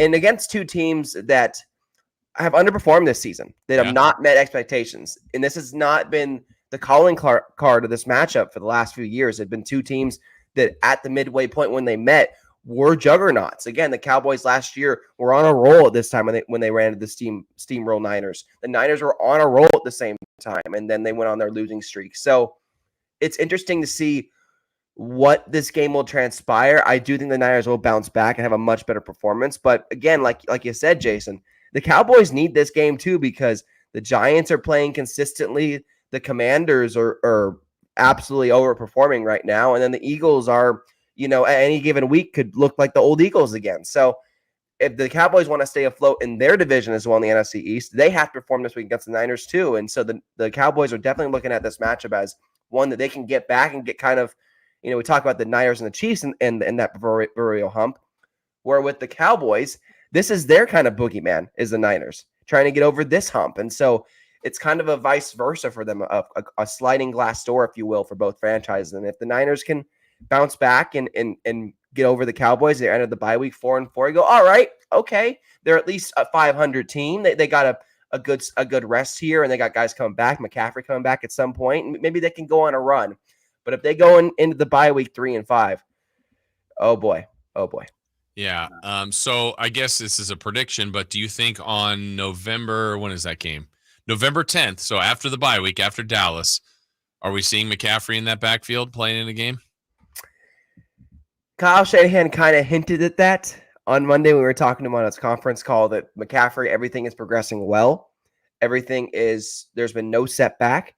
There has been just continuous workload each day. He was on the field Sunday before everyone else got there to go through his pregame warm-up or to go through his whatever warm-up and workout that he was going through. So he was there at Levi Stadium on Sunday going through stuff. And the fact that there's been no setback since he got back from Germany is an incredible sign and kind of points to either a Week 10 return or at least a Week 10 practice window opening so he returns to practice Week 10. And if not, it'll be Week 11, it looks like, right after, because it looks like he is raring to go in the next 2 to 3 weeks. Well, and that'd still be a good chunk of the season. And if they got hot like they've done in the last couple of years, then maybe they're in the spot, not where they wanted record-wise, no, but as a team, like, okay, they wouldn't care if they were the 3 seed, the 6 seed, the 2 seed, wherever they are, they would probably feel pretty good about themselves.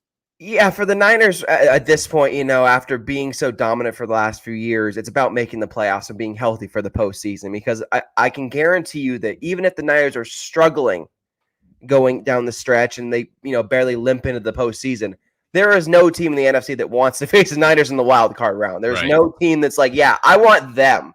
No, you don't want to face Kyle Shanahan, Christian McCaffrey, and all those guys in the first round of the playoffs because they've been the proverbial buzzsaw of the NFC for years now, and that's not going to change. It's still definitely a hierarchy of they're one of the most talented teams in the NFL. They're just not playing up to their standard, and if they find their standard, they'll be back to playing old Niners football. But that kind of starts with Christian McCaffrey, who at one point has 75% of his touchdowns in the red zone. If he comes back, that Niner red zone efficiency will go up. And so that's something to hold your hat on to if you're Niner faithful, that when Christian comes back, touchdowns are going to start happening more because if he's healthy, you don't want to just throw him out there. Don't do that. The Niners offense will get better. And even with Ayuk sidelined and all the other injuries, McCaffrey is the focal point of this offense. If he can be raring to go, things will look up. How far, by the way, one last thing on injuries. How far out is Moody? Jake? Yeah. So Jake Moody did not go on the IR as a lot of people thought he would when he suffered that injury week 5. And that's because if you look at the schedule really closely and how the IR works, Jake Moody had to miss 4 games. That means week 6, 7, 8, and 10. Not 9 because of the bye week. So he had to be out an additional week. Because of that, the Niners did not put him on IR. So that tells me that he'll be back week 10 after the bye week from his high ankle sprain. He's moving around okay. Not in a boot, but not kicking yet. Still taking it week to week with him. But he should be back after the Niners week 9 bye. And so that's kind of a sign of, we think where he's going to be at because of the bye week. So yeah.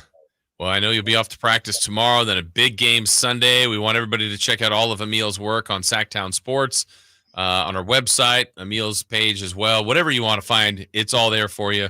Emil, hopefully there's better times ahead for the 49ers, and we appreciate checking in with you each and every Wednesday. Thanks, guys. Have a great one. All right, thank you. That's Emil Fregoso, our Sacktown Sports 49ers insider. Break time for us. We'll come back. Let's look back at some of the top stories again.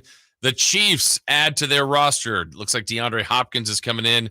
We lost a baseball legend, Fernando Valenzuela, as we're closing in on the start of the World Series. Unfortunately, he passed overnight. And we'll look at the history the Lakers made last night. All that as we continue with more of the show right here on Sacktown Sports. The only place you'll find De'Aaron Fox is Sacktown Sports. Spins away from the defender. In the paint. Soft floater. That's a great play by De'Aaron Fox. Hey, Sacramento. It's De'Aaron Fox, and you're listening to the home of the Sacramento Kings, Sacktown Sports. Your local sports leader. Toyota's legendary truck event is on. 'Cause we're gonna be legends. Hurry in for $2,000 cash back on any 2024 Tundra, or choose a great lease on a new 2024 Tacoma 4x4. Get to your Toyota dealer today because this truck event will be Toyota. Let's go places. Offer available to TFS buyers with premium rated credit until 11/4/24. Thunder, feel the thunder. It ignites something inside of you. Lightning and the thunder. Sets alight an elevated state of being. Days are pure exhilaration. And the nights, they're simply electric.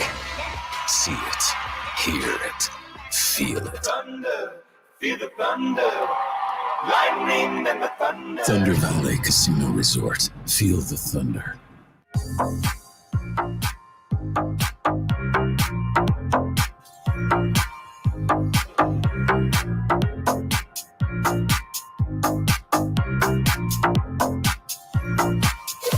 Waking you up with the best in local sports. They just make it interesting, you know? It's the Carmichael Dave Show with Jason Ross on Sacktown Sports.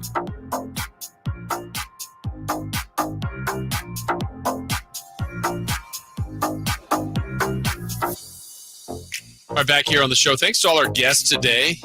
Head coach of the UC Davis Aggies, Tim Plow, joined us earlier. I like that concept he told us that he shows them on Friday nights a fight, a bout, and kind of tells them a little bit of history about the fight because he, at least guys haven't been watching boxing. They don't know about this fight. So I'm going to kind of see which guys, who they think is going to win. So he already knows the results. Obviously, he's a fight fan. He's known these since growing up watching with his dad. and shows him to the team, kind of gets him to pit sides. And Chris, you want to give him we got to give him a fight for next week? Yes. Which one? Corrales Castillo. Was that here? No, that was in Vegas. Okay. What's the one? But he's from Sacramento. He was from obviously. Yeah. There's one that was here that's talked about, like Tony the Tiger Lopez, maybe at Arco, like years ago, that I know a lot of people talked about. It was like one of the great fights of all time. And there's a lot of those. What's the last great fight? Like universally thought of as a great fight. I thought the Canelo Triple G. I didn't like the scoring, but I thought those were good fights. The Canelo. I was saying, but weren't there 3? Yeah. Was okay. Ranked but those. I guess I wouldn't consider them great fights. Okay. Yeah, I don't know. Yeah. It's interesting how that sport has changed. Doesn't mean there haven't been some, but it's like, what's the highest profile? And I watched one a few weeks back. We're on the road with Sac State football. It was like Friday Night Fights or something was on. And the guy that kept getting that was, I would say, was losing the fight, kept losing his mouthpiece. And it looked like he was doing it on purpose. And then ultimately he got disqualified because it was just like, all right, you got warned, or okay, stop it. Then you got warned. Then it happened a third time. It's like, okay, you weren't a part of this fight. But anyway, that was a cool story to hear from Coach Plow. We had Katie Christensen join us as she's getting us ready for the start of the NBA season for the Kings tomorrow. And then Emil Fergoso moments ago. So again, if you miss anything ever from any of our shows, they're all available for you. Sacktown Sports. Also, if you're on our YouTube page, hit that thumbs up button, hit the subscribe button. You'll know when we pop in and do events like yesterday with the Knights of the Round Table, or whatever else might happen, because the Knights of the Round Table just kind of snuck in. Knights of the Round Table. And you didn't want to miss it. So a lot of you did not. So that's good. Make sure you're aware of all the different things that are going on. Let's see. Razor Rudy said, great call, Chris. Diego, 916. Yeah. That was one of those fights that's just like, oh my God, stop the fight. Diego is going to be hurt badly. Yeah. And then he won. And that's why I asked him, I go, Coach, you ever going to show any, movie fights? It's like, no, we're going to stick with the real thing, which is probably the right thing to do there. Best movie fight? That is an interesting question, Jason. Okay. Now, you as a movie fan and a fight fan, I'd be curious. I'm going to write down, I think you're going to say something from here, but go ahead. I would say, see, this is an interesting thing.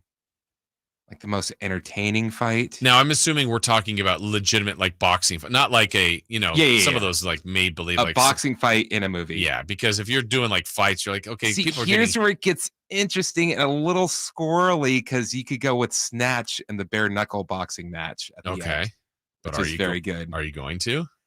But if I have to go with a traditional boxing match, I will go with. This is such a tough one. I'm going to go with the first Rocky. Oh, and the stunner. I thought you were going to put something from Creed. I was going with either the first Rocky or the first Creed match. Okay. First Creed has my favorite. Okay. Since we're talking about this, we're here.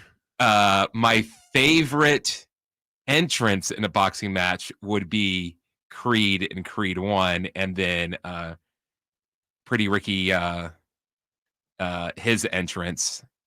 Those would be my favorite entrance. Oh, no, hold on. Because wait, so it's Creed's opponent in the first one? Yeah, no. Diamond Dame in Creed 3 is my favorite entrance. Okay, so I haven't seen Creed 3. And then my favorite fight is Creed 1 of the Creed movies. And then my favorite training montage is Creed 2. Oh, none of the Rockies get your training montage. No. Creed 2 is the best training montage of any movie. Okay, because I know they're fake and they're movies or whatever, and they're I loved the way Rocky 2, is that when they both knock each other out or down? Yes. And then Rocky basically gets up on the last rope. I mean, I was pretty young when that was out, and I was like, oh my,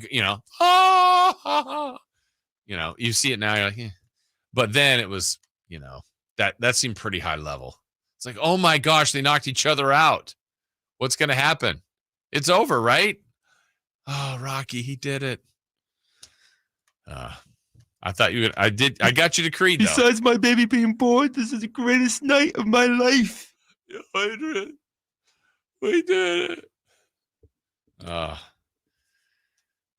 Good stuff. NFL, they are finalizing the deal with the Kansas City Chiefs and DeAndre Hopkins. I want to reset some of the top stories of the day as the Chiefs need some help. Look, the Juju Smith-Schuster has been hurt. Rashee Rice is out. They haven't had Hollywood Brown. The list goes on, and it looks like they're going to get a little bit better. A conditional 4th-round pick in a trade that will be expected to be all finalized and tightened up by today, but DeAndre Hopkins on his way to join Patrick Mahomes, Andy Reid, Travis Kelce, and that 2-time Super Bowl champion team. They really needed it. They really need the help. Exactly. They needed the boost, and they got the boost. So congrats to them. Looks like they were allegedly talking with the Rams and Cooper Kupp. His name has been out there for a while. He's still trying to recover. He's not been cleared to go just yet, but that was a name that was being talked about. So the receiver market has suddenly gotten hot in the trade market here in the last week or so. And a texter saying, got to go Cinderella Man. That's a good fight. Let me see. But then they beat the Sacramento guy, Max Bear Sr. Oh, really? Okay. Family lore is that my grandma babysat Max Bear Jr. because they were in the same neighborhood. Is anybody questioning it, or is it like, it's tough to prove? The ages don't really add up. Okay. Good thing no one's running for office. Got to keep those facts together. Let's see. How about this one, Chris? 916 says Rocky 4, the no easy way out montage after Rocky accepts the fight with Drago. No easy way out. That That's montage. not that's not a training montage. Okay. That's like the montage of all the movies. Best movie fight, Rocky versus the Russian cyborg. Okay, here now we're into other kind of movies. Best movie fight is Jackie Chan in Rush Hour 1 at the pool hall. Come on. He specifically said a sporting event. Yes. I jumped it to movies. But and then like top fights would be like all of the John Wick fights. Yeah. And then everything else. Right. And now we're getting to like Roadhouse. Yeah, we're getting to other things here. So, all right. We'll Roadhouse doesn't even have the best throat rip. That's clearly MacGruber because that's what he does. He tells you that he does it too. So you throat lozenges. You do see it coming. Last night we had some history in Los Angeles. And Bronny James just popped off the bench. Out of bounds. Along with LeBron. History tonight. The first father-son duo to play together in an NBA game. This is all in the family. All right, let's hear from LeBron after the game. It's family. It's always been family over everything. And, for me, I lost a lot of time because of this league and committing to this league, being on the road at times, missing a lot of his things, Bryce's things, Jerry's things. So to be able to have this moment where I'm working still and I can work alongside my son, it's one of the greatest gifts I've ever got from the man above, and I'm going to take full advantage of it. Ken Griffey Jr., Ken Griffey Sr. were there, took a family photo op with them and the LeBron and Bronny James. How about Bronny, though? He's on the other side of this. Played just a couple minutes. Didn't have any points. Had a rebound or an assist, I think, in there. It was a rebound. Here's Bronny afterwards. What will you remember most about tonight? Just going up to that score set with my dad, checking in for the first time. That's a crazy moment I will never forget. All right. That was the historical. Work. Hey. Not buying it? He's not that good. Okay, he wasn't even good in college. Can I tell you something that might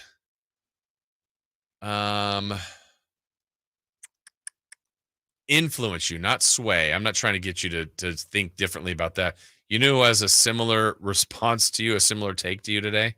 That I think might be getting, I can't tell. I looked at it briefly on social media, might be getting a bashed for it a little bit. Chris Russo. The worst person you know is sometimes right every once in a while. I'm not saying he's the worst person I know. You had that ready. You had that line ready, didn't you? It's that tweet that comes up. Oh, yeah. The worst person you know made a good point. Gotcha. You did send me was that over the weekend? Speaking of father-son. How about father-daughter? I don't know what the Russos were doing, but some sort of dance TikTok. I think he started with half a gummy. I think he had all of a gummy on whatever dance that was. All right, break time for us. Still to come, we have Styles and Watkins in for Crosstalk. We will have celebrity birthdays. Thanks again to Crumble Cookies for coming out yesterday. MVP last night. MVP for sure. Co-MVP with Beach Hut Deli. They got the co-MVPs because they were all here for the event that we had, the Nights of the Round Table. Knights of the Round Table. And everybody was there. We had Chris and I.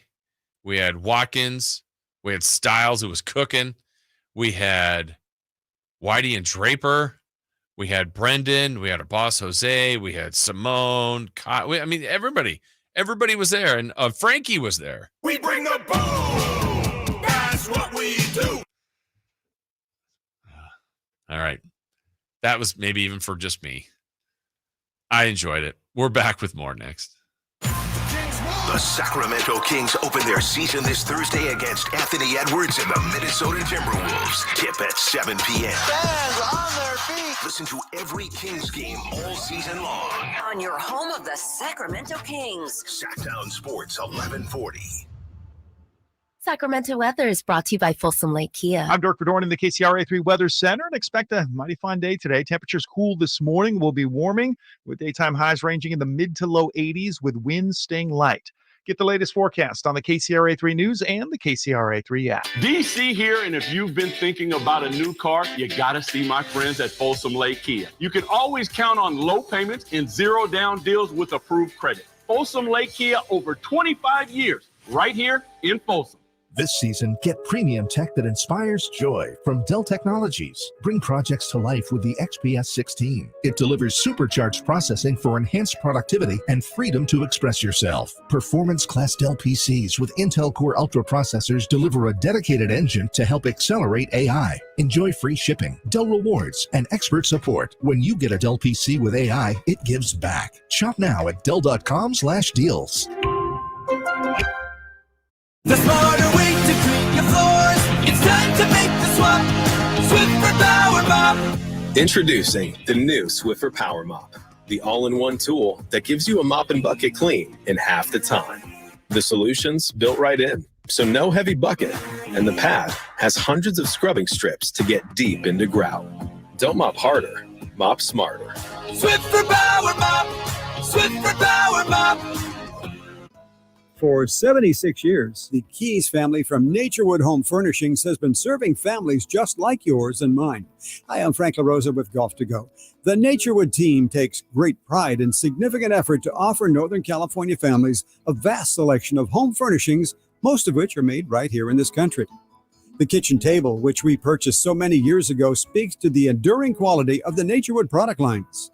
We treasure memories made seated around that table with family and friends for birthday celebrations, school projects, and many late-night meals when the day just got away from us. Naturewood has provided thousands with home furnishings that not only last for generations, but also lead to everlasting memories of cherished times. Visit Naturewood Home Furnishings now during their 76th anniversary sale and get started making your own brand of memories. Meet the Keys family at Naturewood Home Furnishings, off Highway 50 at Hazel. Look for the water wheel. How was your drive to school? Let me tell you, I had to get my iced coffee first. I just can't seem to put it down. My favorite rapper just announced a tour. My phone was buzzing like crazy. I'm so excited. I had to text all my friends right then to talk about it. Then someone started calling me and... Let's try that again. I turned my phone off right away. I never drive distracted. Visit StopTextStopWrecks.org. A message brought to you by the National Highway Traffic Safety Administration, Project Yellow Light, and the Ad Council.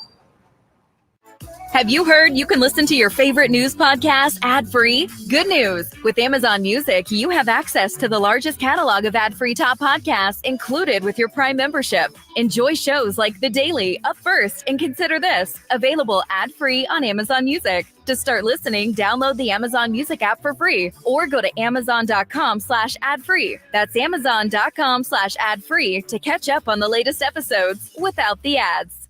Did you know that replacing garage doors is the biggest return on investment homeowners can get on improvements?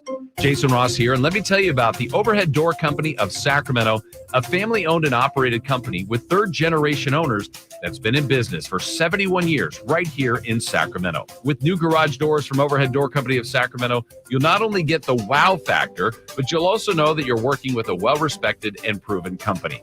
Residential and commercial, brand new garage doors, or repairs to existing doors, they do it all. Take advantage of their free at-home estimates on new garage doors or check out the showroom with no appointment needed. And while you're at it, mention me, Jason Ross, or Sacktown Sports and receive $100 off a new garage door paired with a new garage door opener. Check out their website at ohdsac.com or call them at 916-421-3747.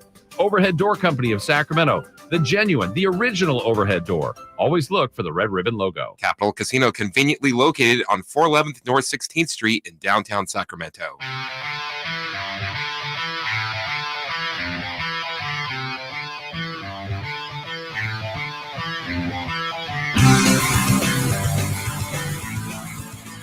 The only place in the morning to get your sports fix. Live and local. The Carmichael Dave Show with Jason Ross. All right, final couple of segments. Carmichael Dave will be back with us tomorrow on the air. He is in the chat now, and I don't think Dave is he hasn't been hip to our bit, Chris, because the whole thing about our Knights of the Round Table yesterday, which we gathered, all the shows, we got everybody, but the whole lead up is to get to that. Well, let's do it again, because I'll have to remind Dave now that he's listening. So everybody was there. Like, Chris, you went, which was great. I was there.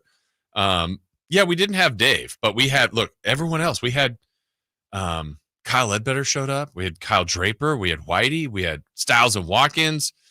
Simone. Everybody was at Brendan. And we also had, Frankie was there. We bring the boom. That's what we do. Yeah. So Dave, get used to hearing that every time we talk about Frankie. Oh, my goodness. But yeah, Dave will be back with us tomorrow because it's opening day of the NBA season. I love this game. Where is that from? Cable Guy. Oh, my gosh. What's that in reference to? When he's playing the basketball game and he dunks it and he breaks the backboard and he's on the glass. Do I need to see Cable Guy again? Oh, yeah. Really? I don't think okay, so let's do my favorite Jim Carrey movie. Let's do the timeline. Is it Matthew Broderick? Yes. Directed by Ben Stiller. Okay, maybe I do need to see it again. Written by Judd Apatow. Maybe I really do need to see it again because, it was dark, which is probably why you like it. Mm-hmm. But was this had to be after Mask, Ace Ventura? I think it was his first movie right after those. I want to say 1995. Because he was in in Living Color, he's in a realm of just, I would say it's post Ace Ventura 2, pre Liar Liar. Liar Liar is a really good movie. You like Liar Liar? Of course. Yeah. But he had done all those kind of movies, and I like Matthew Broderick. I'm like, oh, this is going to be great. And I saw it in the theater, and I don't think I've seen it again. I just remember not loving it. So maybe that's something I need to give another chance to. But you love it that much? Do you want to know how sick I am? Yeah? I'm looking at his filmography. So what did I say? You said likely after Ace Ventura 2 and before Liar Liar. So it goes The Mask, Dumb and Dumber, Batman Forever, Ace Ventura, When Nature Calls, The Cable Guy, Liar Liar. Wow. I forgot about Dumb and Dumber. So, that's what I'd seen him. The Mask, Dumb and Dumber, Ace Ventura, or he did Ace Ventura first, Pet Detective, and on In Living Color, The Mask, Dumb and Dumber, and then you get to Nature Calls, Ace Ventura, and then The Cable Guy. Wow. So just maybe I need to see it again. I didn't realize Judd Apatow wrote it. Yeah. Okay. His wife, she's one of the main characters in it. Oh, yeah. Leslie Mann? Mm-hmm. Yeah. Okay. That's his best movie? I didn't say it's his best movie. I said that's my favorite Jim Carrey movie. What's his last good movie? Dumb and Dumber 2. Kick-Ass. He's really good in Kick-Ass. Sonic the Hedgehog. That's been a while for him. Okay. Tonight, what to watch? Maybe it's The Cable Guy. Maybe you're watching that. But we have a lot of teams opening up their NBA season. Probably some of the best games tonight around the NBA.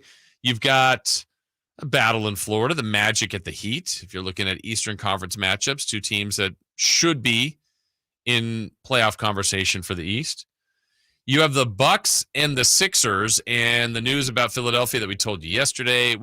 Paul George, it's understandable. He had that preseason injury. He's going to be out. But Joel Embiid is out. And, man, Philly finally kind of has the team that they think can do some damage. And Milwaukee, I'm anxious to see how they look this year. A full year of Doc Rivers. Giannis is still as good as it gets. And Dame is a great player. It didn't quite gel the way they wanted to last year. So maybe a full year of all those guys together again might be better for them. I'll have some intrigue with the Suns, who, I don't think they're being talked about enough. I really am high on what the Phoenix Suns will be this year. I think that's a team that can come out of the West. I really, really think so. Obviously, it's all contingent on health. There's a lot of love for OKC, but Dave does the question: if you're betting, $250,000 on a team to come out of the West, I think I might land on Phoenix on that one. And I could be an outlier there, and that's okay. But I think if you're going best case scenario, full year of Beal, Booker, Durant, Nurkic, Grayson Allen, Royce O'Neal, just all the different things that the Phoenix Suns have, but their top end players are all really, really good. And I think that's what the league is ultimately built on. You need your role players. They all play a factor, but I think that's a good roster. They got a good coach. They added Mason Plumlee, Monty Morris, Ryan Dunn in the draft. It just feels like a good team that if they're healthy, they will be a problem. So Suns at Clippers, and then the Warriors are in action. They're in Portland to take on the Blazers, amongst other teams opening up the NBA season. But the Kings, they get it started tomorrow. And we'll have a lot more on that tomorrow. We look forward to seeing what Styles and Watkins are going to be talking about. They're going to join us next for some crosstalk and celebrity birthdays. That is straight ahead. Malik Monk plays here. Started left, goes right, steps back, launches the three. Nothing but net. Oh, that was just filthy. Oh, my, that was sweet. Sacktown Sports is your proud home of the Sacramento Kings. It's Capital Casino, Sacramento's #1 poker room. And guess what? Primetime football is back. Capital Casino is giving away $500 per game in high hand bonuses for every Sunday, Monday, and Thursday night primetime game. As always, offering the best food, the best service, and the best action with the most variety of games in the region, conveniently located in downtown Sacramento. So check them out, Capital Casino, and always remember to gamble responsibly. 1-800-GAMBLER.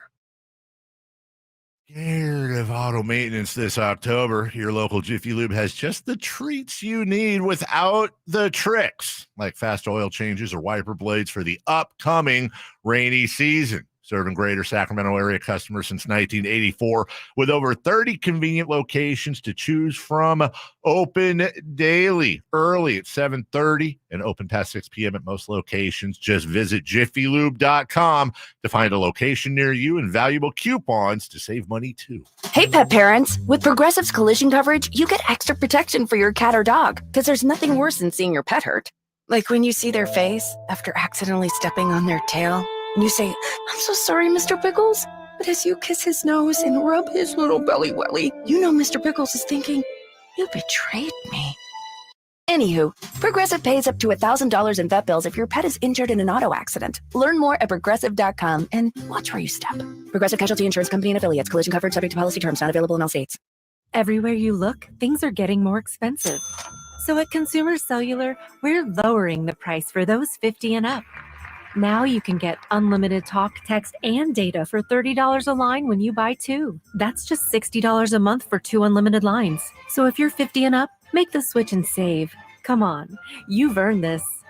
Call 1-888-FREEDOM or visit consumercellular.com today. Requires 2 lines of service, age validation, and credit approval, subject to system and area limits, taxes, and other fees apply.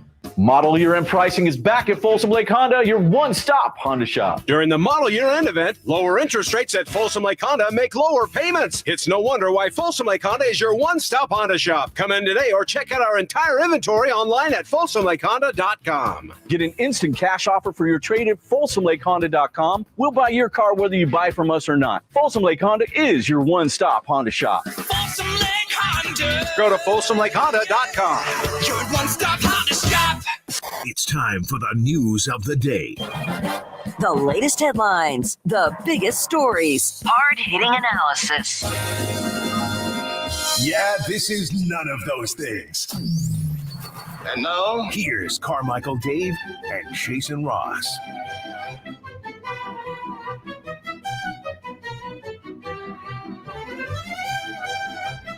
Did you like that? We are back. Final segment. Oh, yeah. It's showtime. As Styles and Watkins here in studio. What's up, Chris? Hello. Hello. Hello. Did you guys have fun last night? Yeah. Nights of the round table. It was fun, all right. It was fun. Blast. Yeah? It was good seeing people after hours. Yeah. You got some more material for today's show? I think so. I hope so. Yeah. No? I hope so. You know I do. What's that? You know I do. Yeah, you do. I had a good time. Yeah? My goal was to try to get Draper to leave, though. And I think you were. I don't know if he was close, but you're like, all right, listen, you're my guy. And then yeah, when he starts dropping, "You're my guy," that's how you know. Yeah, you got it's him. Getting you real. got him a little bit. Yeah. So yeah, I wouldn't say I fully did my job, but I did. I did part of it. Okay. It was well executed by I think all of us. Mm-hmm. You and I had to share a microphone though. We did. Yeah. We did, and I was.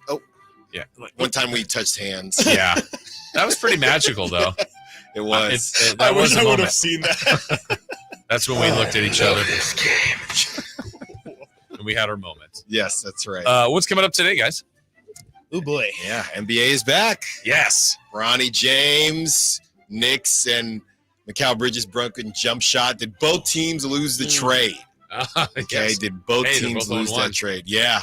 Lakers. I had a feeling the Lakers were going to win last night. I didn't think it was going to be like that. And everybody wants to trade everybody. There's a Kevin O'Connor article about De'Aaron Fox possibly being a trade target during this season. Mike Sando talked to some NFL execs who said that the Niners need to think about moving Brock Purdy.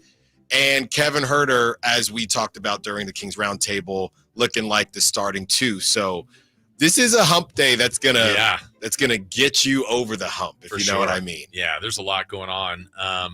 And I got leftover Beachhead Deli from yesterday. Oh, see, and any crumble? There's crumble in the fridge. Here? Downstairs, yeah. You better get it before. I wondered when I went. I actually went downstairs earlier today. Go. I think all the food's got to be gone. And I go, oh, good, it's gone. Everybody took everything. Which and I think Chris told us earlier that Simone was the one who had the idea for the plates. Yeah, that was clutch. That was MVP right there. Yes. Yeah, because I said if there's anything that media and radio people excel at, it's getting free food. That's right. I mean, we are one seeds, and I'm part of it. Like, for what? Free? Yeah, I'm here. Exactly. It's like I don't really like that, but I'm taking it. Yeah, and the way it was all good. Well, the way the sandwiches were cut, I'm just housing them. You know what I mean?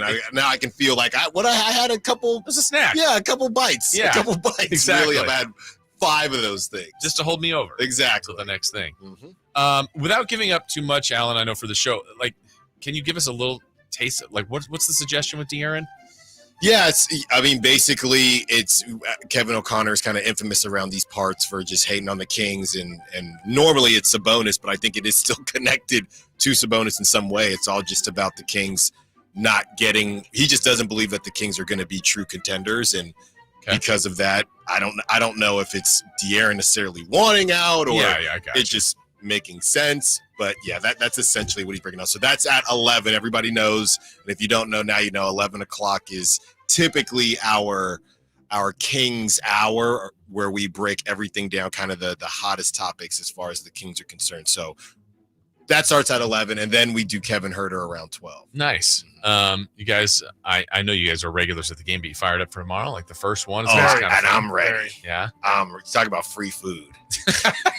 I'm excited for the game. I'm also just excited to kind of see them go out there. I think the Wolves looked a little vulnerable yesterday, so I'm excited to see what happens on Thursday. I said this earlier in the show, and look, you could say this literally for every team, but like Ant's going to be asked to be the leading scorer, and I think there's no problem. He'll do that. He'll be just fine. Like, but if he missed 3 weeks, oh yeah.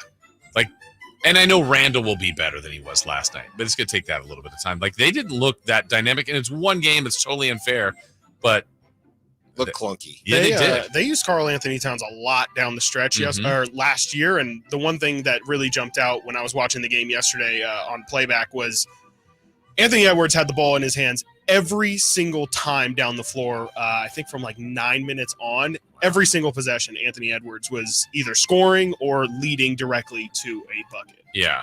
It's not going to work well. Well, it's kind of similar to the Devin Booker thing, where Devin Booker, shooting guard, they try to make him a point guard, and he played pretty well, but not really his bag.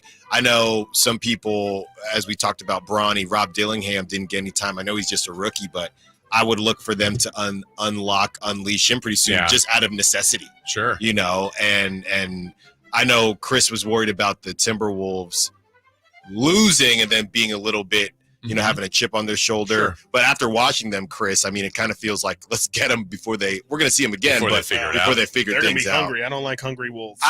Well, that's true, but we got a fox too, and I just remember they like Wolfwood. Yeah, I don't want to see either of them. Yeah, I just remember there was a area of last night as I'm watching the game where Randall was gonna try to come set a pick, and Anthony Edwards had the ball, and Randall literally, because he's got terrible body language. Yeah. He puts his hands up like, do you want this or not? So I just don't think they're going to figure that stuff out in a couple days. I will say this. On its face, the whole thing is kind of confusing because the Timberwolves, it's almost like they were just doubling down on being too smart for their own good, because they make the deal for Rudy Gobert and they weren't very good the year after. Everybody ridicules them. Then the next season they figure it out, and they're one of the top seeds in the West. And then they decide, no, we're going to change things up again. Now, I'm just thinking about that now, and extend Gobert. It just doesn't really make much sense. Yeah, and then even in the game when they got down, which understandably you need offense, but then I'm like, Gobert's not even on the floor for a lot of minutes in at a certain chunk of the game. Right. And it's like, I don't know. They'll figure it out, but hopefully not tomorrow. When they didn't want to pay, and again, the biggest thing is they didn't want to continue to pay Karl Anthony Towns. Yeah. So, but they paid Gobert. They did. They paid Gobert. We'll see if that, don't let Draymond know. Yeah. All right, guys. Let's finish up with some celebrity birthdays. Brought to you by Crumble Cookies. Birthdays are meant to be spent with family and friends, and nothing brings family and friends together better than Crumble Cookies, which were so good last night. Oh, yeah. Draper wants a whole cookie. I know. But then afterwards, I said, look, you were the one that was like, they're cutting them up. I go, and you're taking little, it was perfect. We got samples of all of them. Exactly. We know. Yeah, we get it. What was that? The brown cinnamon butter one in the back? I forgot what Chris called it. He said it tastes like Christmas. And I took a bite. Oh. He was right. Yeah, really? I forgot he had said that because I'm like, this is like a cinnamon roll or something. Yeah. That was a good one. Yeah, I missed out on I wrapped some of those up. They're in my There's probably mustache. some downstairs. Yeah, that's true. Okay, guys, happy birthday on this October 23rd to Ryan Reynolds. He's the same guy in every movie. Can I just say that? Good, though. No? Sure. Okay. Not a fan? Not in Hobbs and Shaw. You said eggnog? Hobbs and Shaw. Oh. You got eggnog out of that? Ryan Reynolds is going to be older than you think. Okay. He's going to be a good old 48. I'll say 49. 53. Oh, we're all over it. We've got a correct answer. And go to Alan Stiles. Same guy. That's like the first time in like a couple of weeks. I've been terrible. Thank you, Chris. Can you go 2 for 2? Thanks for keeping tallies. Happy birthday to Weird Al Yankovic. Ooh. I got called that a little bit in high school or middle school when he was popular. Again. What for? Probably for being weird. No, because, this guy's famous, and your name's Al. Oh. Did you go by Al? Big Al. Oh, Big Al. Not Weird Al. Big Weird Al. I have no clue. I'm going to be honest with you. I'm going to say 62. Who are we doing again? Weird Al Yankovic. Alan. No, 58. I think Alan's really close. I'm going to say 65. We've got a correct answer. really It goes to Christopher Lott. No! 65. How many albums do you have? Did you say I hope it's Chris? I do. How could you? I just, I've been so big cold. Weird Al fan. Happy birthday. You guys are going to be really close on this one. To Nick Bosa. Oh, interesting. Joey's brother. The smart one. That's crazy. Unconfirmed. Is he One of is he them's in got to his win. 30? He's either 29 or 30, I think. Is he 30? I'm gonna say 30 on the nose. 28. 29. Oh. Chris Watkins is closest. 27. Oh, Wow. sorry. Happy birthday to America's dad, LeVar Ball. I miss Wow. LeVar, you know? Yeah, where's he been? He was talking the last time I saw him. Yeah. That's really- Last time I saw him, he was talking about all of the mothers of his son's children and who he liked and who he didn't like. Oh, interesting. Yeah. Oh. Yeah. He said, I like her. I think he likes LaMelo's, but doesn't love Lonzo's, something like that. It was all on a podcast. Right. Oh, okay. Gotta have a podcast. Surprised he wasn't around you guys at the Super Bowl. Did he show up around there or no? Did he know? I don't think No, he's I think he got missed that his juice. time. I don't think Yeah, he's I got think the he juice missed like his that time. anymore. But we did see the agent, and he was my guy. What's his name? Tommy DeVito. Cutlets. Oh, Tommy okay. DeVito, his Yeah. agent. Yeah. Who are we doing? LeVar Gotcha. Ball. Yeah. LeVar Ball. If Everybody's it's- gotten one correct today. So Really far. hard I mean, to his keep track. kids. Yeah, I'm gonna say LeVar Ball is probably 55. I'm going to say LeVar is 56. 61. Chris Watkins is closest, 57. What? Okay, let's see. Where else can we go here? Happy birthday to... Oh, she hasn't been on mainstream TV in a while, or cable TV. Michelle Beadle. Oh, shout Friend out of the Beal. show. Come on. We Beal had was the her. best. I know. In Vegas. She was the best, hands down. Well, she made a joke. She's older than you think. She She did. made a joke Yeah, she about made like several selling jokes. pencils or Yeah. something. Just retirement age, 55. Why not? Whoa, Man, you're going to retire nice, Chris. That's when you're supposed to retire. Okay. She can't be 50. In the Stone Age. 49. I just refuse. 52. I refuse. Good refusal. We have a correct answer. 49. Come on, Michelle I Beadle. refuse. There you go. She shouldn't have led us that way. Dang. Sell the pencils. Big show coming your way. Oh, yeah. Oh, yeah. They're going to be cooking. Styles and Watkins. With gas. It's next. Subscribe to Sacktown Sports on YouTube and watch the Carmichael Dave Show with Jason Ross.